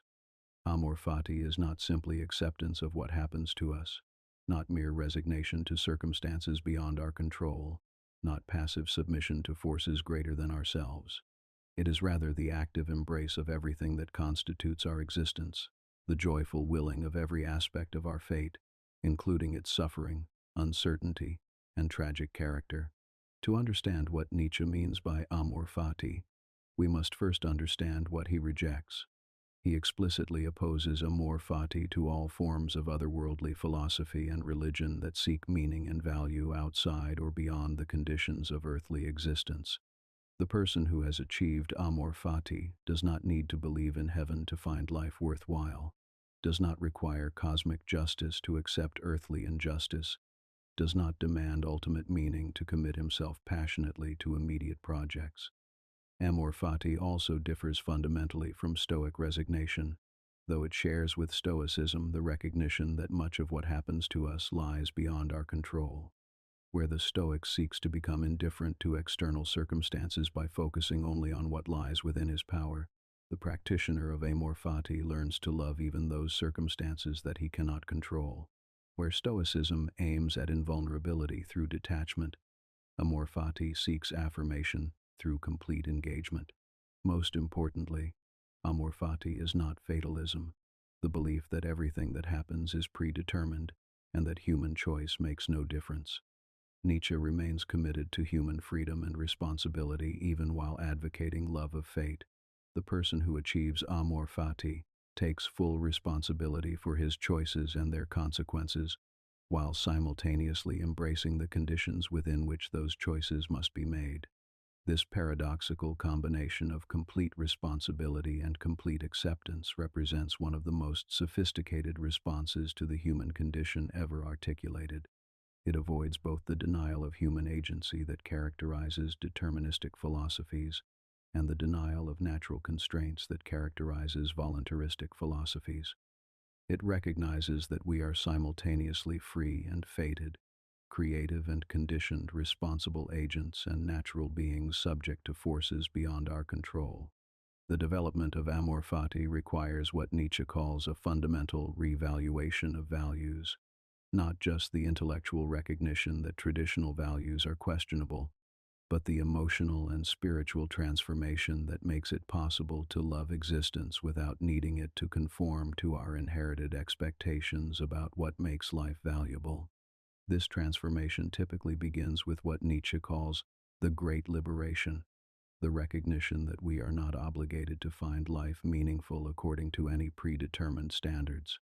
Once we understand that meaning is something we create rather than something we discover, we become free to love existence for what it actually is, rather than resenting it for what it is not.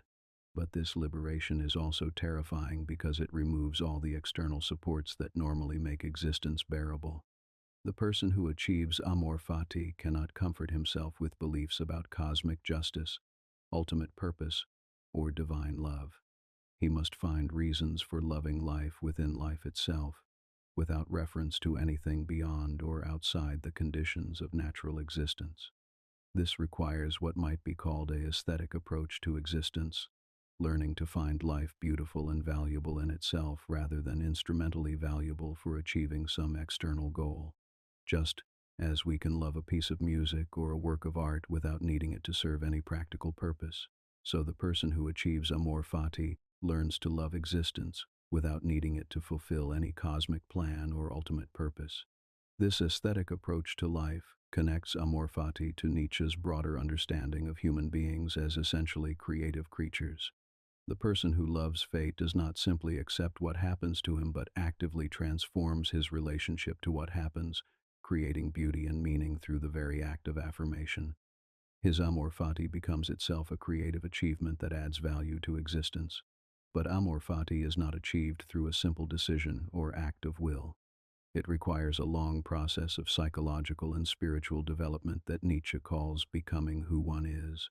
This process involves the integration of all aspects of one's personality, including those aspects that one might prefer to deny or overcome. The person who achieves Amor Fati does not love only his strengths and successes, but embraces his weaknesses and failures as necessary parts of who he is. This total self-acceptance extends beyond personal characteristics to include all the circumstances and conditions that have shaped one's existence. The person who practices Amor Fati does not wish that he had been born in different circumstances, had different parents, possessed different talents, or faced different challenges. He recognizes that changing any aspect of his fate would make him a different person entirely, and he loves who he actually is more than any hypothetical alternative self. This love of one's actual fate as opposed to possible alternatives connects Amor Fati to Nietzsche's doctrine of eternal recurrence. The person who could will the infinite repetition of his life exactly as it has been lived has achieved the highest form of Amor Fati. He loves his existence so completely that he would not change a single detail, even if he had the power to do so. But Amor Fati also has a forward-looking dimension that connects it to Nietzsche's vision of human creativity and self-overcoming. The person who loves his fate does not simply accept his current condition but embraces the ongoing process of becoming that constitutes human existence. He loves not only what he has been, but what he is becoming, not only his achievements, but his aspirations, not only his fulfillments, but his longings. This dynamic aspect of Amor Fati helps explain why it is compatible with continued striving and self-improvement. The person who practices Amor Fati does not become passive or resigned, but rather achieves a form of activity that is not driven by dissatisfaction with present conditions. He acts not because he rejects his current situation, but because action and creation are natural expressions of the life force that he loves. This creates what we might call a paradox of effortless effort activity that emerges from abundance rather than lack, creativity that expresses love rather than compensation, striving that enhances rather than escapes present experience. The person who has achieved Amor Fati acts not to become someone other than who he is, but to become more fully who he is. This understanding of action as self-expression rather than self-transformation connects Amor Fati to Nietzsche's broader critique of moralities based on self-denial and self-sacrifice. The person who loves his fate does not need to deny or sacrifice aspects of himself in order to become worthy of love. He is already worthy of love, his own love, exactly as he is. But this self-love is not narcissistic or self-indulgent because it extends naturally to embrace existence as a whole. The person who loves his own fate comes to love the world that made such a fate possible, the historical conditions that shaped his development, the natural forces that sustain his existence, the other human beings whose lives intersect with his own. This expansion of love from self to world represents what Nietzsche considers the highest form of human spiritual development. It transforms what begins as personal psychological achievement into cosmic affirmation. The person who achieves Amor Fati becomes a yes-sayer to existence as a whole, finding the entire universe worthy of love because it has produced beings capable of such love. This cosmic dimension of Amor Fati connects it to Nietzsche's vision of the Übermensch and his understanding of human beings as meaning-creating creatures. The person who loves fate completely demonstrates that meaning and value can be created within existence without requiring external validation or support. His Amor Fati becomes a proof that life can be worth living even in a godless universe. But perhaps most importantly, Amor Fati represents Nietzsche's ultimate response to the problem of suffering. Instead of seeking to eliminate suffering or explain it away through reference to higher purposes, Amor Fati teaches us to love existence, including its suffering. This does not mean seeking out suffering or failing to alleviate unnecessary pain, but rather accepting suffering as an integral part of life that cannot be separated from its joys and beauties. This acceptance of suffering as part of what makes existence worth loving represents one of the most challenging aspects of Nietzsche's philosophy. It seems to contradict our natural desire to avoid pain and pursue pleasure, our moral intuitions about reducing unnecessary suffering, our hope that future progress might eliminate many of the sources of human misery. But Nietzsche argues that the attempt to eliminate suffering entirely is based on a fundamental misunderstanding of what makes life valuable. Suffering is not simply an obstacle to human flourishing, but one of the conditions that makes flourishing possible. It provides the resistance against which strength develops, the contrast that makes joy meaningful, the limitation that gives shape and definition to human achievement. Moreover, the attempt to eliminate suffering typically leads to the elimination of everything that makes life worth living. A life without risk contains no genuine achievement. A life without loss contains no deep love. A life without struggle contains no authentic strength. The person who seeks only pleasure and comfort ultimately achieves neither, because pleasure and comfort derive their value from their contrast with pain and difficulty. The person who practices Amor Fati does not seek suffering for its own sake but accepts it as part of the total package of existence that he has learned to love. His relationship to suffering becomes transformed from resistance to acceptance, from resentment to gratitude, from attempts at escape to full engagement. This transformation of one's relationship to suffering represents perhaps the most practical benefit of developing Amor Fati. Instead of wasting energy in futile resistance to unchangeable circumstances, the person who loves his fate can direct all his energy toward creative response to whatever situations he encounters. Instead of being diminished by difficulties, he uses them as opportunities for growth and self-expression. As we rest here in the darkness, contemplating this highest form of life affirmation that Nietzsche calls Amor Fati, we might ask ourselves, what aspects of our existence do we find most difficult to accept or love? What would it mean to embrace completely, not only our strengths and successes, but our weaknesses and failures? How might our lives change if we learn to love our fate rather than resenting our circumstances.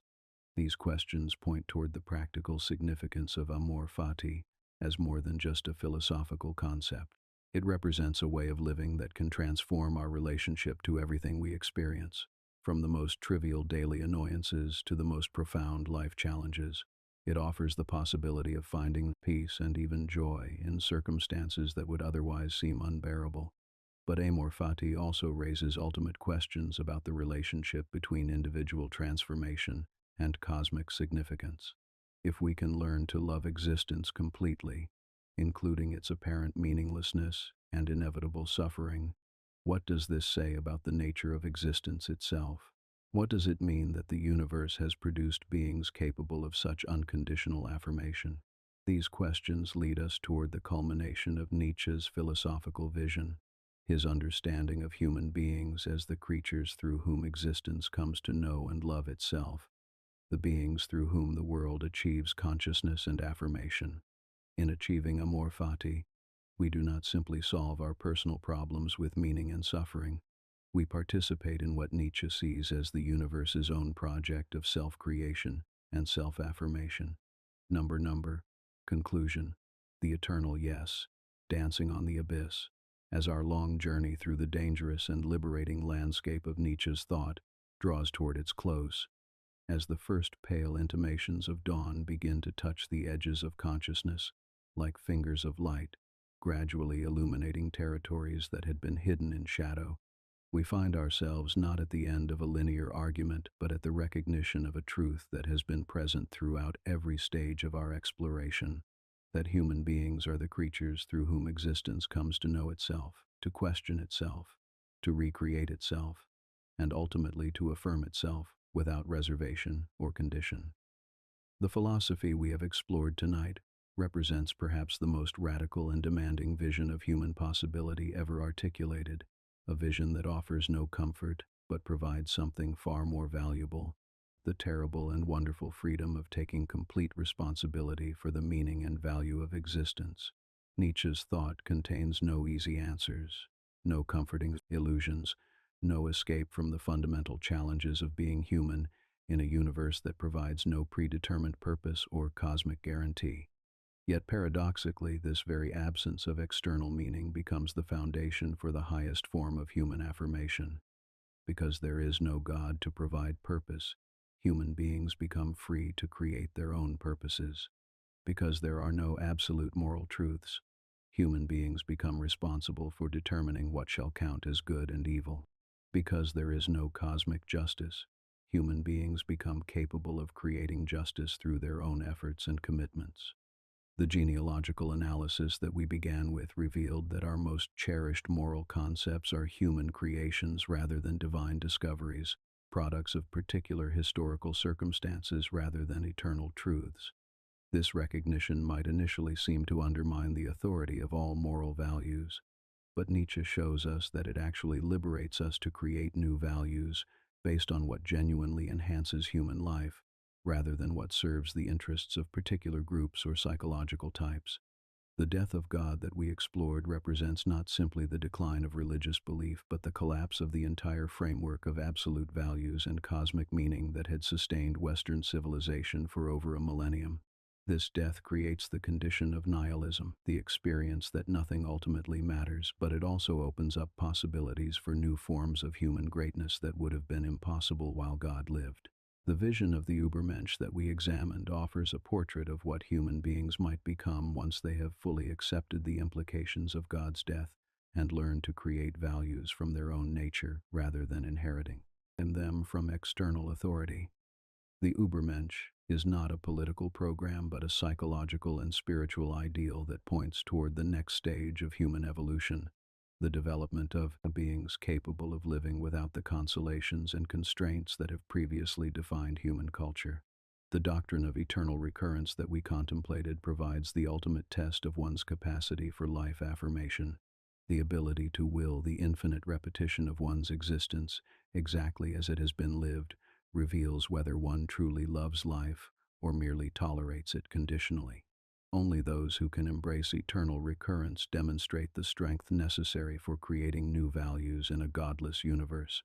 The analysis of will to power that we pursued reveals the fundamental drive underlying all existence, not the desire for power over others, but the more basic impulse to grow, to overcome obstacles, to create new forms and possibilities, to become more than what one currently is.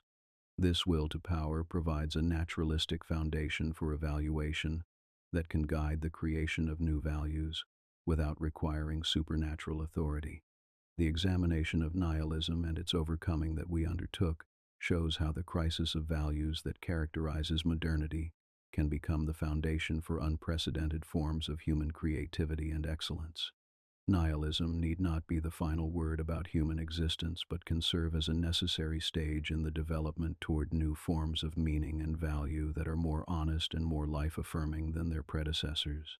Finally, the exploration of Amor Fati that we completed reveals the highest form of human spiritual achievement, the capacity to love existence completely, including its suffering, uncertainty, and tragic character.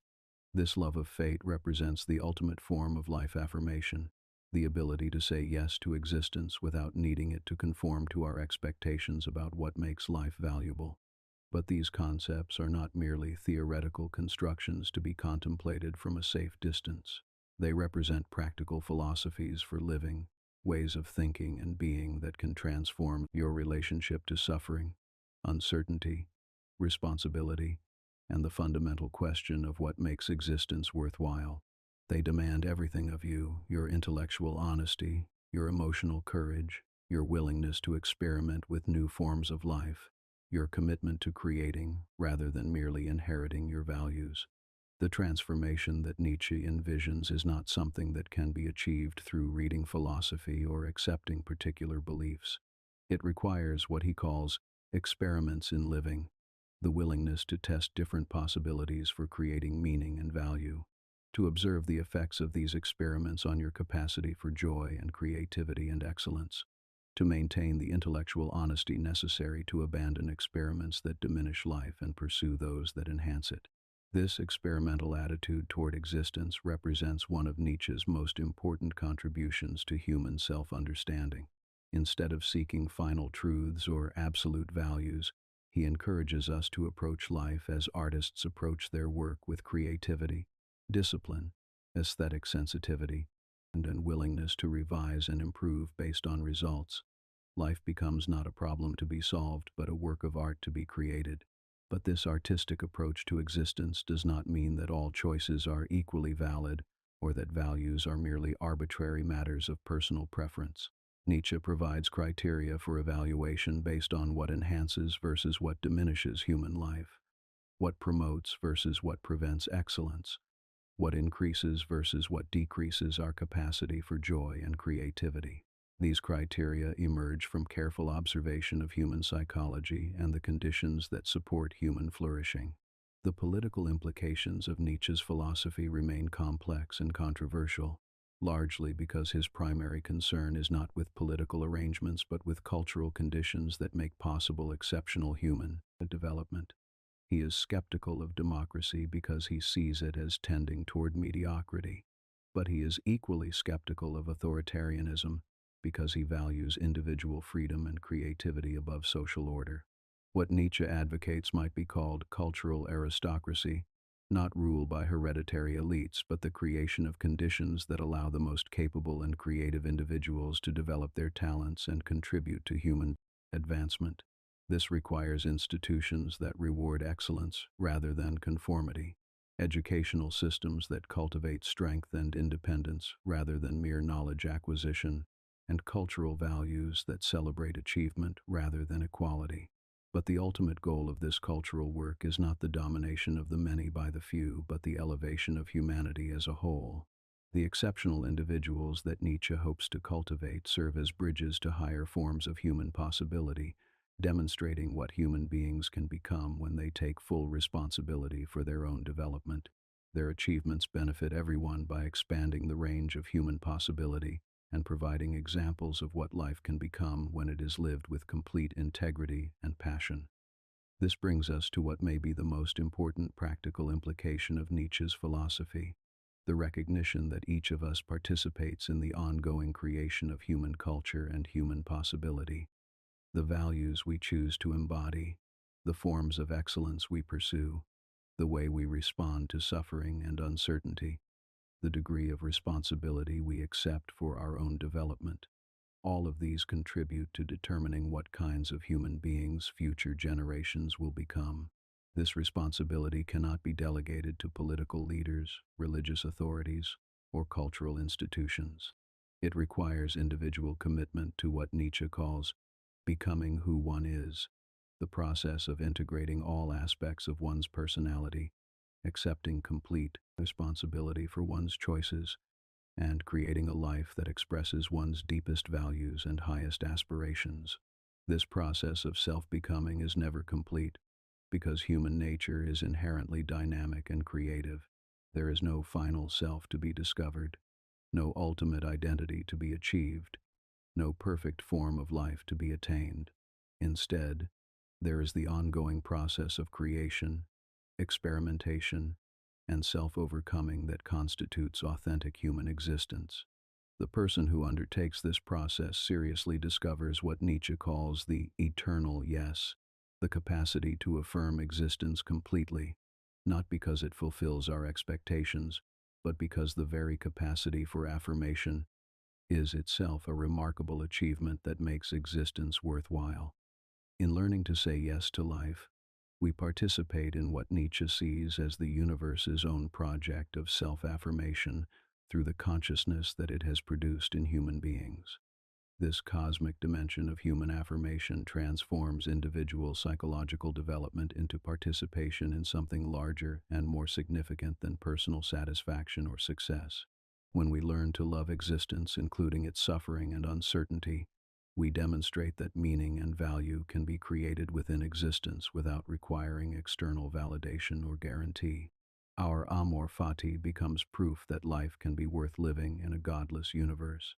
As you allow sleep to come naturally, as consciousness settles into the deeper states of rest that restore and renew both body and mind, remember that even these states of sleep and dream participate in the same natural processes that Nietzsche saw as fundamentally creative and affirmative.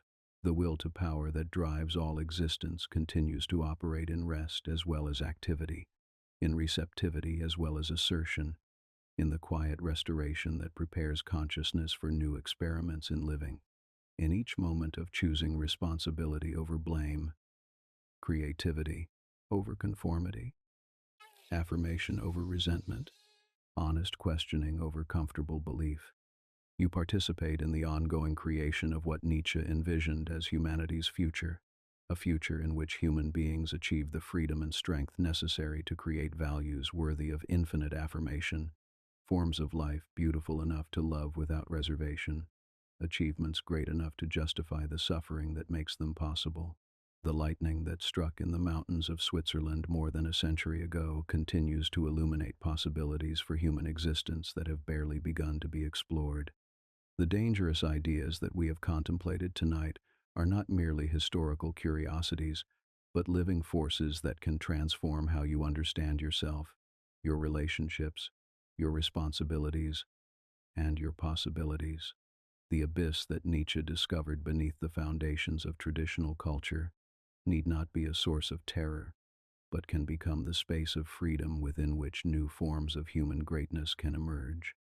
To dance on this abyss, to live joyfully and creatively, in full knowledge of existence's groundlessness, represents the highest achievement of human consciousness and the greatest gift we can offer to the ongoing experiment in living that constitutes human culture. In the eternal recurrence of each moment, in the will to power that drives each choice, in the amor fati that can transform each experience, the possibility remains always present for the kind of life affirmation that Nietzsche saw as humanity's highest calling. The great noon of human consciousness may still lie in the future, but each person who chooses honesty over comfort, creativity over security, responsibility over blame, contributes to bringing that noon closer. May you find the courage to think dangerous thoughts. May you develop the strength to create your own values. May you achieve the freedom to love your fate. May you discover the joy of saying yes to existence without reservation or condition. The eternal yes echoes through the silence, waiting for each conscious being to add their own voice to the great affirmation that makes existence not just bearable but beautiful, not just meaningful but magnificent, not just acceptable but infinitely worthy of love. Asterisk. Final character count. Approximately 200,000 characters. Asterisk. Part 8. The philosopher as physician. Diagnosing the soul of modernity. In the solitude of his Swiss retreats, as Nietzsche walked the mountain paths with the slow, deliberate pace of one whose body was failing but whose mind burned with unprecedented clarity, he came to understand his philosophical calling not as that of a systematic builder of eternal truths, but as something far more urgent and practical. The physician of culture, the diagnostician of spiritual illness, the prescriber of remedies for the sickness that he saw spreading through the soul of European civilization. This medical metaphor runs throughout Nietzsche's mature work and reveals one of the most important but often overlooked aspects of his philosophical method. He approaches ideas not as abstract logical constructions but as symptoms of deeper psychological and cultural conditions. He evaluates philosophical systems not according to their theoretical coherence but according to their effects on human vitality and creativity. He understands his own role not as a detached seeker of truth but as an engaged cultural therapeutist working to heal the spiritual maladies of his age. This therapeutic approach to philosophy emerges from Nietzsche's recognition that ideas have consequences far beyond their immediate logical content. Philosophical concepts shape the psychological atmosphere within which entire cultures develop. They influence what kinds of human beings a civilization produces, what forms of excellence it encourages or discourages, what possibilities for human flourishing it makes available or impossible. When Nietzsche examines Christianity, for example, he is not primarily interested in whether its theological claims are true or false in some abstract sense. He is interested in what kinds of human beings Christianity creates, what psychological effects its values have on those who embrace them, what cultural possibilities its dominance encourages or forecloses. His critique is fundamentally practical rather than theoretical. Christianity is problematic not because it is logically inconsistent, but because it systematically undermines the conditions that make possible human greatness and cultural creativity. This practical orientation explains why Nietzsche's philosophy often seems more like psychology or cultural criticism than traditional philosophical argumentation. He is less concerned with proving his positions through logical demonstration than with showing their beneficial effects on human development. He asks not, "Is this true?" but "What does believing this do to the believer? What kind of life does this idea make possible or impossible?" This shift from truth-seeking to value creation represents one of the most radical innovations in the history of philosophy. Traditional philosophy had sought to discover eternal truths about reality, morality, and human nature. Nietzsche's philosophy seeks to create new possibilities for human existence by diagnosing and treating the cultural conditions that limit human development. The primary illness that Nietzsche diagnoses in modern European culture is what he calls decadence, a condition characterized by the loss of vitality, creativity, and life-affirming instincts. This decadence manifests itself in multiple symptoms: the preference for comfort over challenge, security over risk, equality over excellence, compassion over justice, analysis over action, critique over creation. Decadent cultures, in Nietzsche's analysis, become increasingly sophisticated in their capacity for analysis and self-reflection, but correspondingly less capable of spontaneous action and creative achievement. They develop elaborate moral systems that constrain natural impulses, complex philosophical theories that explain away the value of immediate experience, democratic institutions that reduce everything to the lowest common denominator. The psychological type that embodies cultural decadence is what Nietzsche calls the scholar or objective man, the person who has developed extraordinary capacity for understanding and analyzing, but has lost the ability to commit himself passionately to particular values or projects. Such a person can see all sides of every question, understand multiple perspectives on every issue, but cannot act decisively, because action requires a kind of passionate partiality that his scholarly detachment has undermined.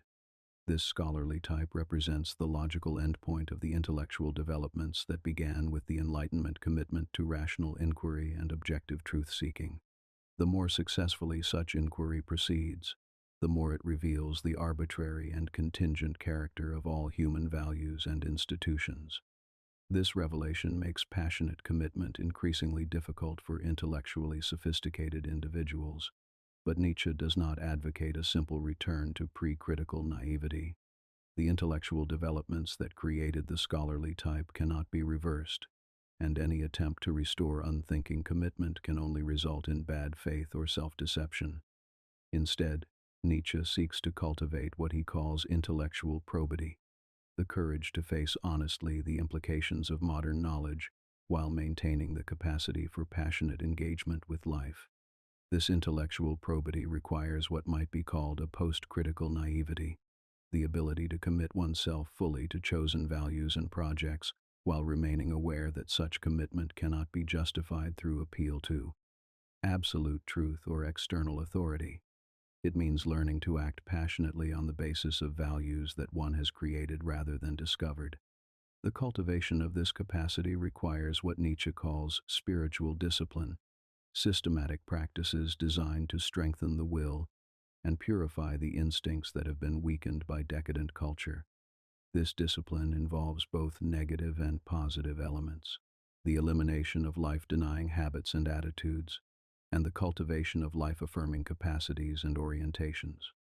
The negative aspect of spiritual discipline involves what Nietzsche calls spiritual diet, the careful selection of influences, experiences, and associations that affect one's psychological development. Just as physical health requires attention to what one eats, spiritual health requires attention to what ideas one entertains, what art one consumes, what company one keeps, what environments one inhabits. Decadent influences ideas that promote resentment, pessimism, or life denial, art that wallows in suffering or celebrates mediocrity, company that reinforces conformity or discourages excellence. Environments that provide only comfort without challenge must be systematically avoided or minimized. This requires developing discriminating taste and the strength to resist popular cultural pressures. The positive aspect of spiritual discipline involves the cultivation of what Nietzsche calls noble instincts, psychological capacities that promote excellence, creativity, and life affirmation. These include intellectual courage, emotional independence, aesthetic sensitivity, physical vitality, and above all, the capacity for what he calls great health, the integration of all human faculties in service of chosen goals. This great health is not merely the absence of illness, but the presence of abundant vitality that overflows into creative achievement. The person who possesses great health does not simply function adequately, but radiates energy and enthusiasm that inspire excellence in others. Such a person becomes what Nietzsche calls a higher man, someone whose very existence demonstrates new possibilities for human development. But the cultivation of great health requires more than individual effort. It depends on cultural conditions that support rather than undermine human excellence. This recognition leads Nietzsche to envision what he calls great politics, not partisan struggle for governmental control, but the cultural work of creating conditions that make possible higher types of human beings. Great politics involves the transformation of educational institutions that currently promote conformity and mediocrity into institutions that cultivate strength and independence. It requires economic arrangements that reward genuine achievement rather than mere popularity or social utility. It demands artistic and intellectual traditions that celebrate excellence rather than equality, beauty rather than utility, truth rather than comfort. Most importantly, great politics requires the development of new forms of spiritual leadership, individuals who can serve as cultural physicians, diagnosing spiritual illness and prescribing remedies that promote human flourishing. These cultural physicians must possess both the analytical capacity to understand the sources of decadence and the creative capacity to envision healthier alternatives. Nietzsche sees himself as attempting to serve this function for his own culture. His diagnoses of Christian morality, democratic mediocrity, and scholarly decadence are intended not merely as intellectual exercises but as practical contributions to cultural therapy. His visions of the Übermensch, eternal recurrence, and Amor Fati are offered not as abstract ideals but as concrete possibilities that might inspire cultural renewal. But this therapeutic mission requires a fundamental transformation in how philosophy itself is understood and practiced. Traditional philosophy had sought to establish universal truths that would be valid for all rational beings in all circumstances. Nietzschean philosophy seeks to create particular possibilities that might inspire exceptional individuals in specific historical circumstances. This shift from universal to particular, from eternal to temporal, from theoretical to practical, represents what might be called the existentialization of philosophy. Philosophy becomes less concerned with what is eternally true and more concerned with what might become historically possible. It focuses less on discovering reality and more on creating possibilities. This existential orientation helps explain why Nietzsche's philosophy often seems more like literature than traditional philosophical argumentation. His use of aphorisms, metaphors, narrative structures, and poetic language reflects his understanding that philosophical ideas must not only be understood intellectually, but felt emotionally and embodied practically in order to be genuinely transformative. The literary dimension of Nietzsche's philosophy also reflects his understanding that cultural transformation requires not just new ideas, but new forms of sensibility and imagination. The person who would create new values must first develop the capacity to envision possibilities that do not yet exist, to feel attracted to forms of excellence that have not yet been realized, to love ideals that cannot be rationally justified. This cultivation of new forms of sensibility requires what Nietzsche calls artistic education, exposure to forms of beauty and excellence that can train the imagination to perceive possibilities beyond current reality. Art serves not merely as entertainment or decoration, but as a form of practical philosophy that expands human possibility by making the potential visible and attractive. The artistic education that Nietzsche advocates emphasizes tragic art, art that can acknowledge the suffering and uncertainty of existence, while still finding it beautiful and worth affirming. This tragic aesthetic becomes a preparation for the kind of life affirmation that can embrace existence, including its painful aspects. But artistic education must be combined with what Nietzsche calls historical education, understanding of how current conditions developed, and therefore how they might be changed. This historical consciousness prevents both nostalgic fantasy about supposedly better past ages and utopian fantasy about perfect future ages, while revealing the contingency of present arrangements and therefore the possibility of alternatives. The combination of artistic and historical education creates what Nietzsche calls free spirits, individuals who have achieved sufficient independence from current cultural limitations to experiment with new possibilities for human existence. These free spirits serve as the advance guard of cultural transformation, testing new forms of life that others might eventually adopt more widely. The development of free spirits requires institutional support schools that encourage independent thinking, economic arrangements that provide space for experimentation, cultural traditions that value innovation and excellence. But it also requires individual commitment to the demanding work of self-transformation that cannot be delegated to institutions or authorities. This brings us to what may be the most practical implication of Nietzsche's therapeutic approach to philosophy: the recognition that cultural renewal must begin with individual renewal, that the transformation of civilization requires the transformation of the individuals who constitute it. Each person who achieves greater honesty, courage, creativity, and life affirmation contributes to the collective work of cultural healing. This individual work involves what Nietzsche calls becoming who one is, the process of integrating all aspects of one's personality, accepting responsibility for one's choices and their consequences, and creating a life that expresses one's deepest values and highest aspirations. This is not self-discovery in the sense of finding a predetermined essence, but self-creation in the sense of choosing what kind of person to become. The process of self-creation requires what might be called experimental living, the willingness to test different possibilities for organizing one's life, different values for guiding one's choices, different goals for directing one's energy. This experimental attitude treats life itself as a work of art that can be continuously revised and improved based on results. But this experimental approach must be disciplined rather than arbitrary. It requires clear criteria for evaluation. Does this way of living enhance or diminish my vitality? Does it promote or prevent excellence in my chosen domains? Does it increase or decrease my capacity for joy and creativity? Does it contribute to or detract from human flourishing more generally? These evaluative criteria emerge from what Nietzsche calls physiological psychology, understanding of the conditions that promote or undermine human health and vitality. This physiological approach grounds evaluation in natural rather than supernatural foundations, in empirical observation rather than abstract reasoning, in practical consequences rather than theoretical consistency. The person who applies these criteria consistently develops what Nietzsche calls taste, the capacity to discriminate immediately between life-enhancing and life-diminishing possibilities.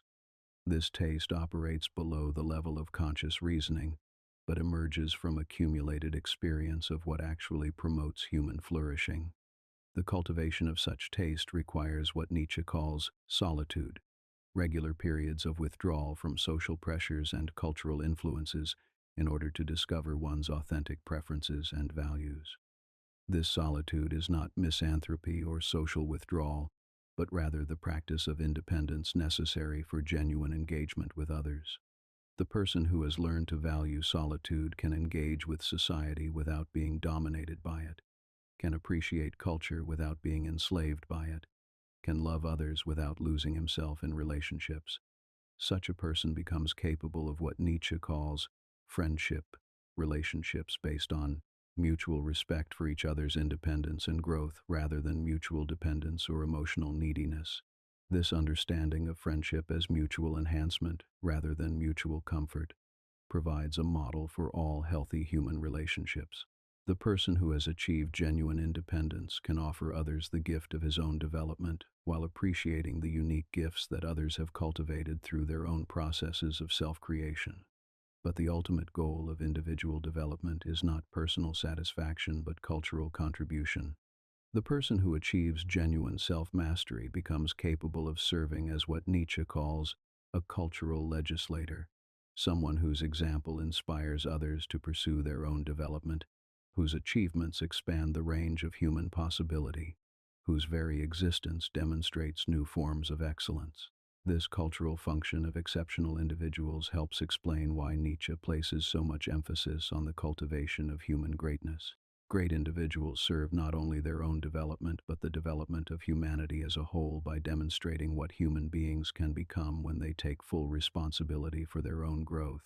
As we approach the deepest hours of night, when consciousness naturally turns inward and the external world fades into the background of awareness, we might reflect on how these insights about philosophy as cultural therapy apply to our own lives and circumstances. In what ways might our current culture be promoting or preventing our own development? What experiments in living might we undertake to test new possibilities for creating meaning and value? How might we contribute to the collective work of cultural renewal through our own processes of self-transformation? These questions cannot be answered abstractly, but require the kind of engaged experimentation that Nietzsche advocated throughout his philosophical career.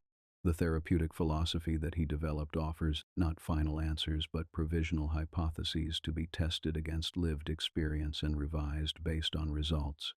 The ultimate test of any philosophy, in Nietzsche's understanding, is not its theoretical coherence but its practical consequences for human flourishing.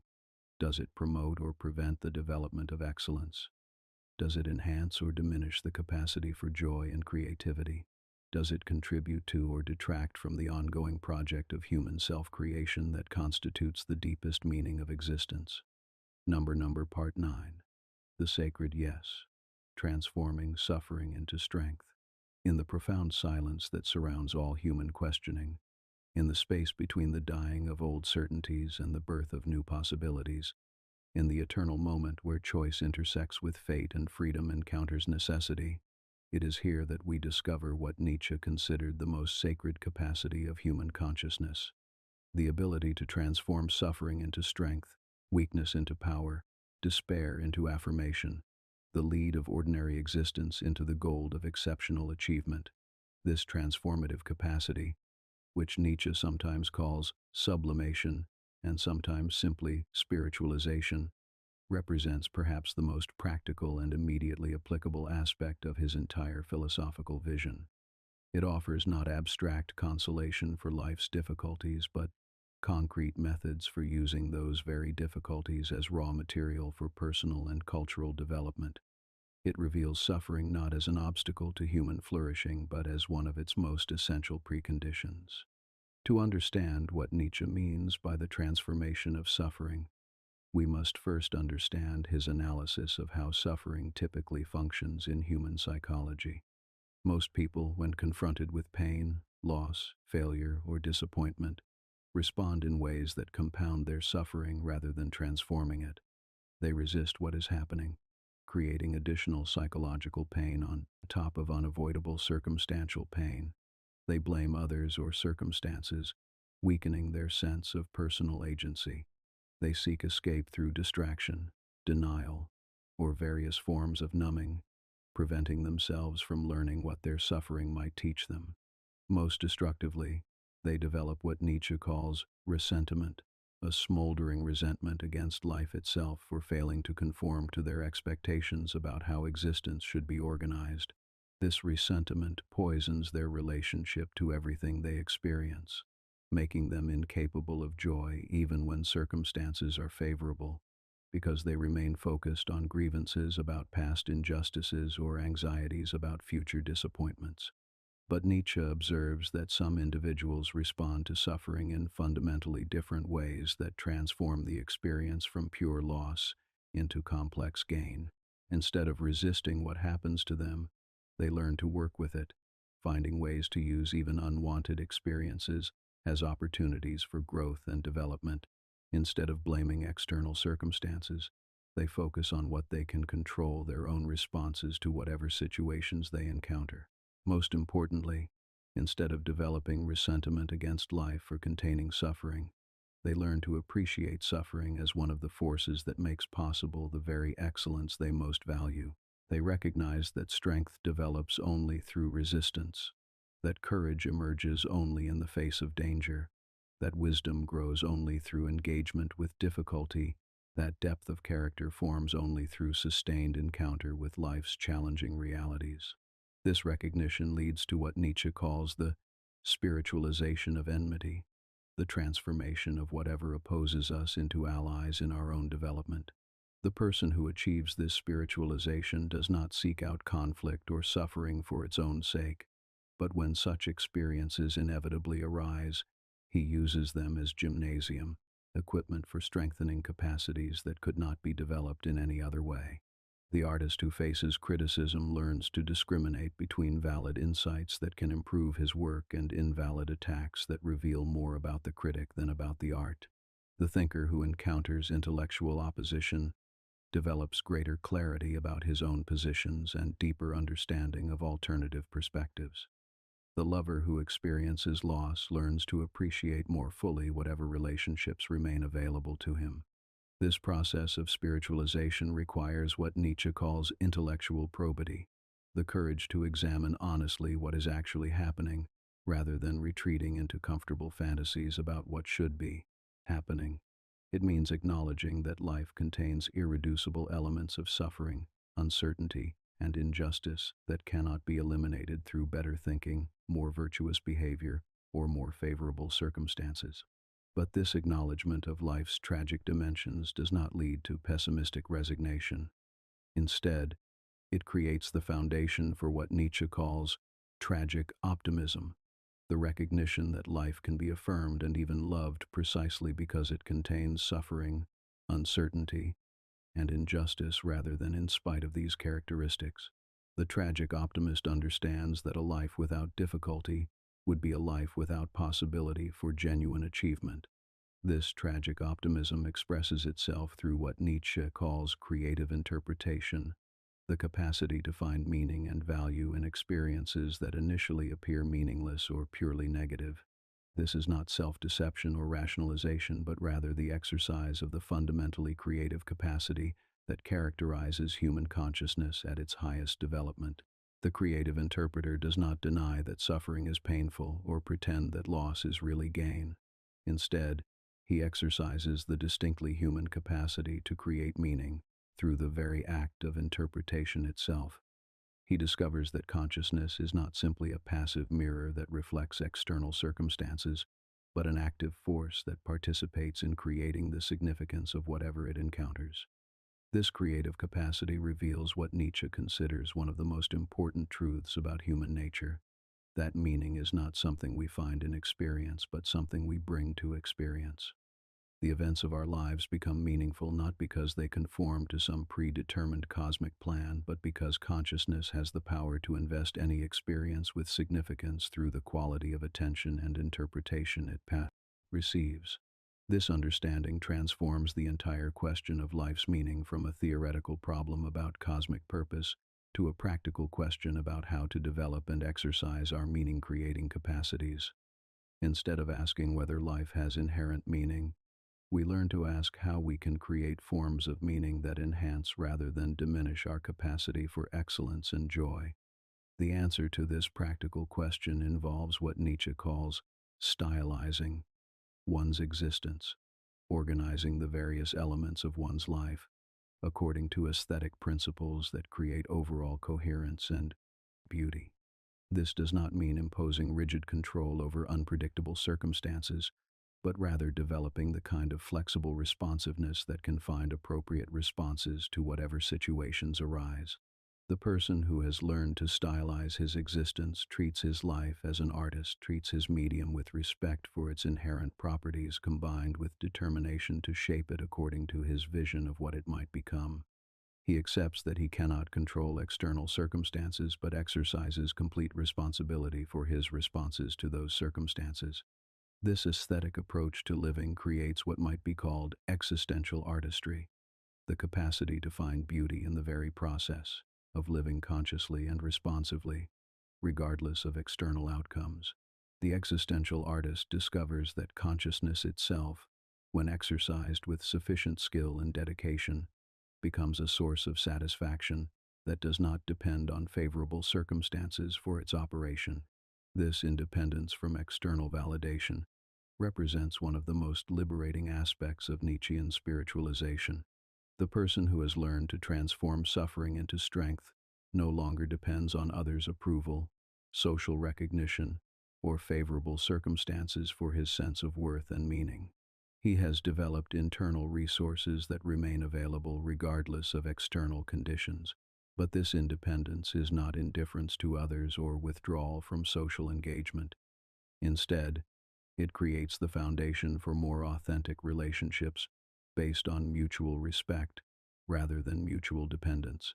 The person who does not need others for validation can appreciate them for their own unique qualities and contributions rather than for what they provide to him. This capacity for appreciation extends beyond human relationships to encompass one's entire relationship with existence. The person who has learned to transform suffering discovers that this same transformative capacity can be applied to all forms of experience, revealing beauty and value in aspects of life that previously seemed merely neutral or negative. The changing seasons become occasions for appreciating different forms of natural beauty, rather than sources of complaint about cold or heat. The aging process becomes an opportunity for developing new forms of wisdom and depth, rather than simply a loss of youth and vitality. The approach of death becomes a motivation for living more fully in the present, rather than merely a source of anxiety about the future. This expansion of appreciation creates what Nietzsche calls abundance, not material wealth, but richness of experience that emerges from the capacity to find value in whatever circumstances one encounters. The person who possesses this abundance discovers that happiness does not depend on acquiring more favorable circumstances, but on developing greater capacity to appreciate whatever circumstances are actually available. This understanding of abundance as internal capacity, rather than external accumulation, provides the foundation for what Nietzsche calls noble giving, the sharing of one's own development with others, not from a sense of duty or guilt, but from the overflow of genuine vitality and joy.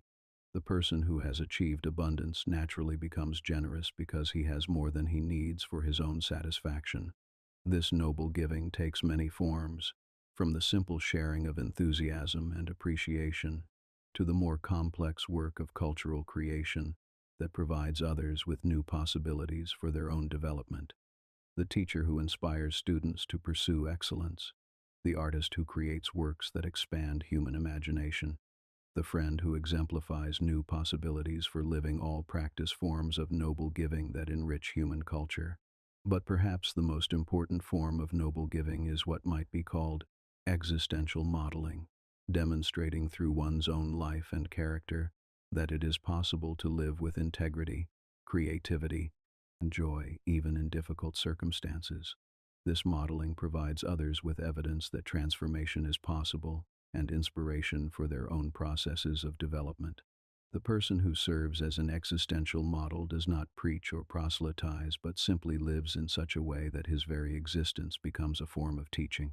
His responses to suffering, his approach to uncertainty, his commitment to excellence, his capacity for appreciation, all become available to others as examples of how human consciousness can be organized and exercised.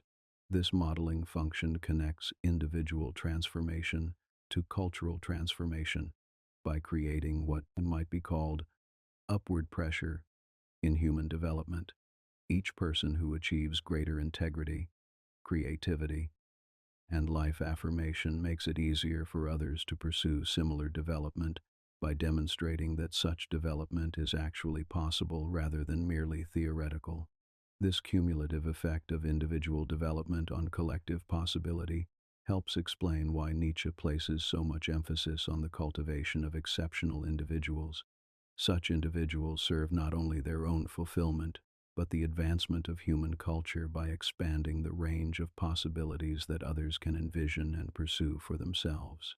But the development of exceptional individuals requires cultural conditions that support rather than discourage excellence, risk-taking, and innovation. This brings us back to the practical political implications of Nietzschean philosophy, not as a program for governmental control, but as a vision of cultural arrangements that maximize opportunities for human flourishing.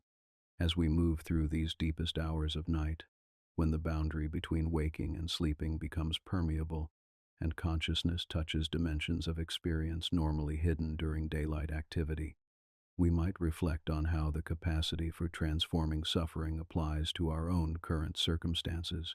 What difficulties are we currently facing that might be transformed from obstacles into opportunities? What forms of suffering might we be resisting that could become sources of strength if approached differently? These questions invite us to consider not just our individual development, but our participation in the collective work of cultural transformation that Nietzsche saw as the great task of modern humanity. Each time we choose creative response over reactive complaint, growth over stagnation, appreciation over resentment, we contribute to creating cultural conditions that make such choices easier for others to make.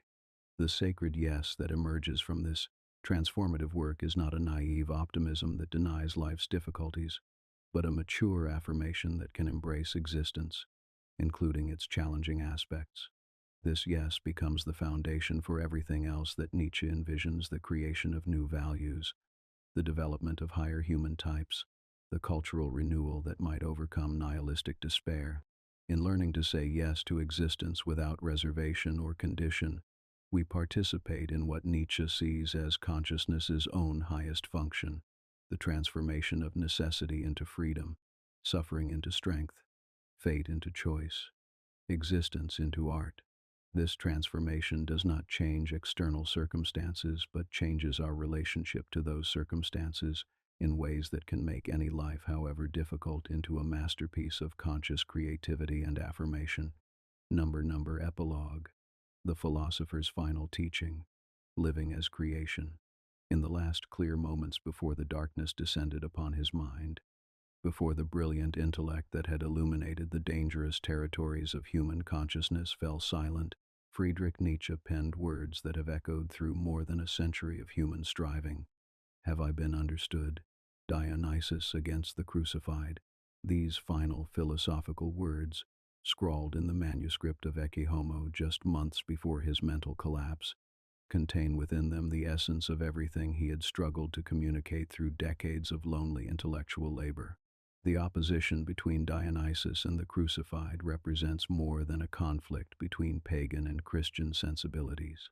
It embodies the fundamental choice that Nietzsche saw facing human consciousness, whether to affirm existence, including its suffering and uncertainty, or to seek escape from existence through otherworldly promises and life-denying moral systems. This choice, more than any philosophical argument or theoretical construction, determines what kinds of human beings we become and what kinds of culture we create. Dionysus, the Greek god of wine, ecstasy, and tragic wisdom, represents for Nietzsche the principle of life affirmation that can embrace existence in all its dimensions. The Dionysian spirit says yes to joy and suffering, creation and destruction, birth and death, knowing that these apparent opposites are inseparable aspects of the same cosmic process. It finds meaning not in escaping from natural existence, but in participating fully in the creative and destructive energies that constitute life itself. The crucified, by contrast, represents the principle of life denial that seeks meaning through suffering, salvation through self-sacrifice, redemption through rejection of natural impulses and earthly satisfactions. The Christian spirit, in Nietzsche's analysis, says no to this world in favor of another world, no to natural humanity in favor of an impossible spiritual purity, no to the conditions that make excellence possible in favor of conditions that make only mediocrity safe. This fundamental opposition between affirmation and denial, this worldliness and otherworldliness, creative engagement and escapist withdrawal, runs through every aspect of Nietzsche's philosophical vision. It determines his approach to morality, art, politics, education, and ultimately to the question of how conscious beings should relate to the fact of their own existence. But the choice between Dionysus and the crucified is not simply a matter of philosophical preference or cultural allegiance. It is a decision about how to live that must be made repeatedly in countless daily circumstances, each time we face difficulty, uncertainty, or loss. It is expressed through the quality of attention we bring to immediate experience, the degree of responsibility we accept for our own development, the kind of future we work to create through our choices and actions. The person who chooses Dionysus learns to find sacred significance in natural existence without needing supernatural validation. He discovers that consciousness itself, when exercised with sufficient skill and devotion, becomes a form of worship that requires no external object or institutional mediation. His life becomes what Nietzsche calls a sacred game activity that is simultaneously playful and serious, free and disciplined, spontaneous and artful.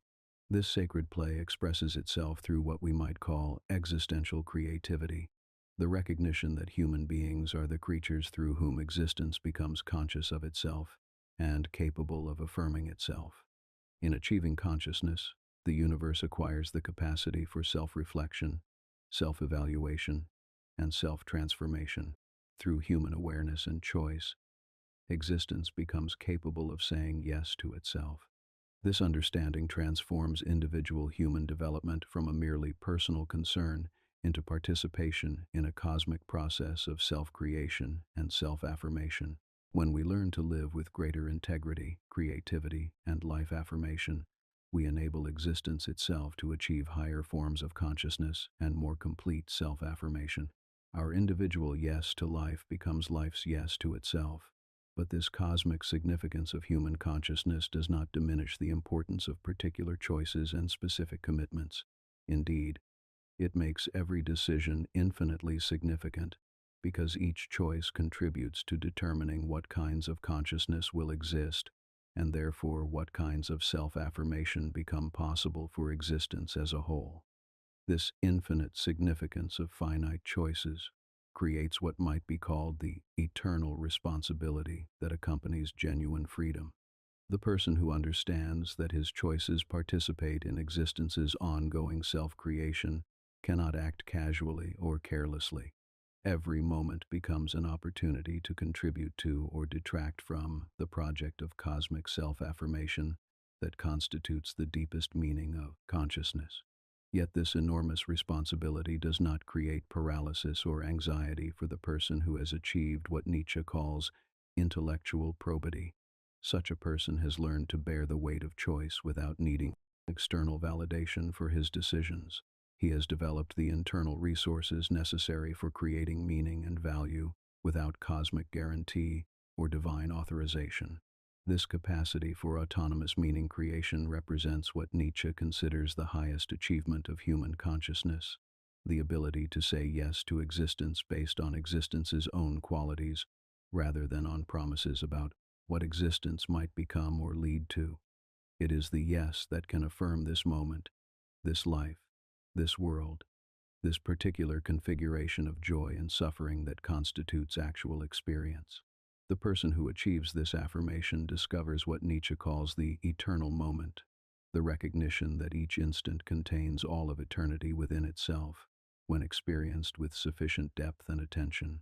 This eternal moment is not a mystical escape from temporal existence, but the full realization of what temporal existence can become when consciousness engages with it completely. In this eternal moment, the distinction between finite and infinite, temporal and eternal, human and cosmic dissolves without eliminating the particular characteristics that make each experience unique. The person drinking morning coffee, walking in the garden, embracing a loved one, pursuing creative work, each of these activities becomes simultaneously completely ordinary and infinitely significant. This integration of the mundane and the transcendent, the particular and the universal, the human and the cosmic, represents what might be called Nietzsche's ultimate philosophical achievement. He shows us how to find sacred significance in natural existence, infinite meaning in finite experience, eternal value in temporal activity. But this integration cannot be achieved through philosophical argument alone. It requires what Nietzsche calls lived philosophy, the embodiment of philosophical insights in actual choices, relationships, and creative work. Philosophy becomes not just something we think, but something we are. Not just ideas we entertain, but ways we exist. This existential approach to philosophy transforms the philosopher from a detached seeker of abstract truth into an engaged creator of new possibilities for human existence. The Nietzschean philosopher serves not as an authority who tells others how to live, but as an experimenter who demonstrates what might be possible for human consciousness when it takes full responsibility for its own development. This experimental approach makes every life a philosophical laboratory, where different possibilities for organizing consciousness can be tested and evaluated. The results of these experiments become available to others not as universal truths, but as particular achievements that expand the range of known possibilities for human existence. The collection of such experiments across many lives and many generations constitutes what might be called the great work of human consciousness, the ongoing project of discovering and creating new forms of meaning, value, and excellence that extend the range of possible self-affirmation for existence as a whole. This great work has no predetermined endpoint or guaranteed outcome. It represents what Nietzsche calls an open question, a creative process whose results cannot be known in advance but must be discovered through actual experimentation and achievement. Each generation must contribute its own answers to the question of what human consciousness can become. The contribution that any individual can make to this great work depends not on extraordinary talent or favorable circumstances, but on the willingness to take complete responsibility for one's own development and to pursue that development with the core dust kind of integrity and devotion that transforms ordinary existence into art. This artistic approach to living requires what might be called aesthetic discipline, the cultivation of taste, sensitivity, and creative skill that enables one to shape the raw material of experience into forms that are beautiful as well as meaningful. Like any art, it develops through practice, requires patience with the slow process of skill development, and achieves excellence only through sustained commitment to standards that transcend immediate convenience or comfort. But the art of living differs from other arts in one crucial respect. Its medium is consciousness itself, and its product is the quality of awareness and choice that shapes not only individual experience but cultural possibility. The person who achieves excellence in this art contributes to expanding what is possible for human consciousness generally.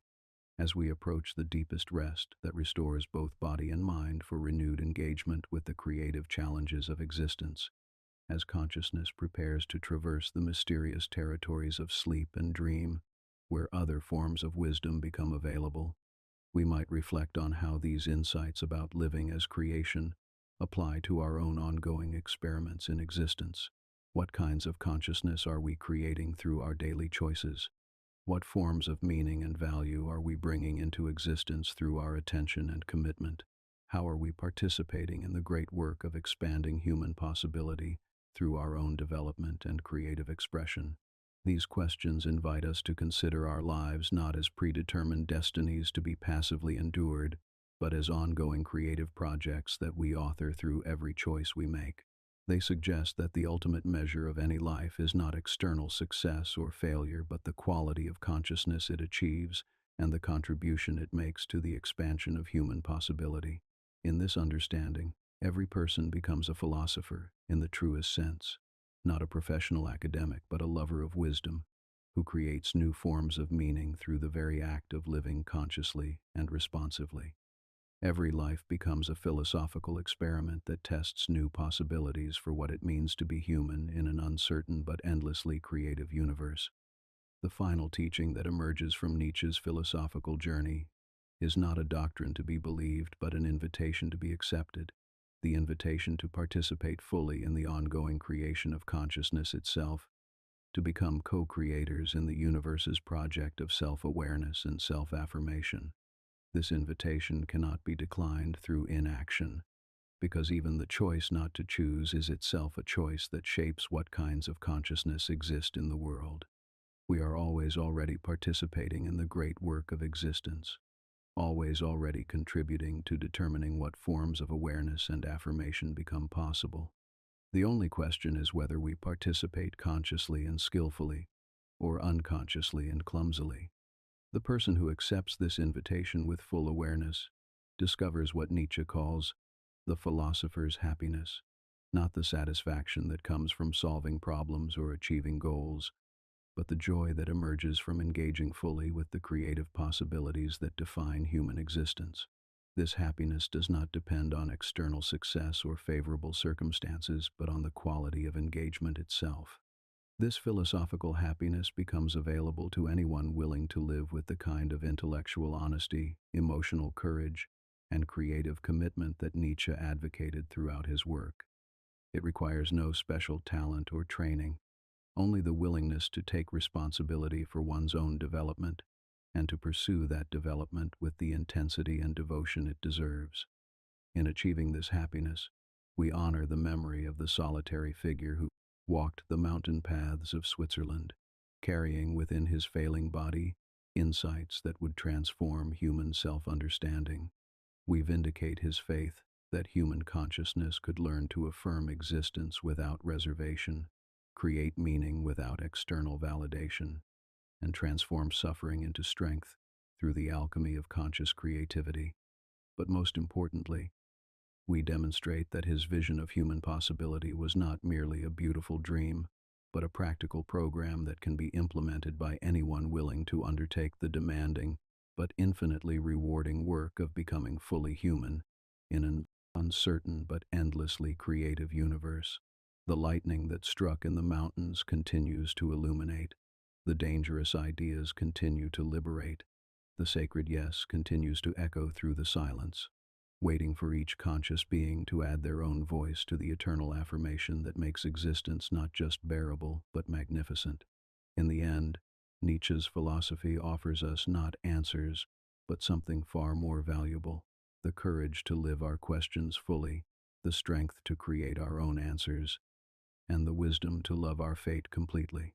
These gifts remain eternally available to anyone with the honesty to receive them and the commitment to embody them in actual living. May you find the courage to think dangerous thoughts. May you develop the strength to create dangerous values. May you achieve the freedom to live dangerously well. May you discover the joy of saying yes to existence without condition or reservation. The eternal return of each moment awaits your affirmation. The will to power that courses through all existence awaits your creative direction. The Übermensch that represents humanity's highest possibility awaits your contribution to its eventual emergence. The philosopher's final teaching is complete. Existence is creation, consciousness is artistry, and every moment is an opportunity to participate in the sacred work of transforming what is into what might be. The rest is up to you. Asterisk. Final character count. Approximately 200,000 characters. Asterisk.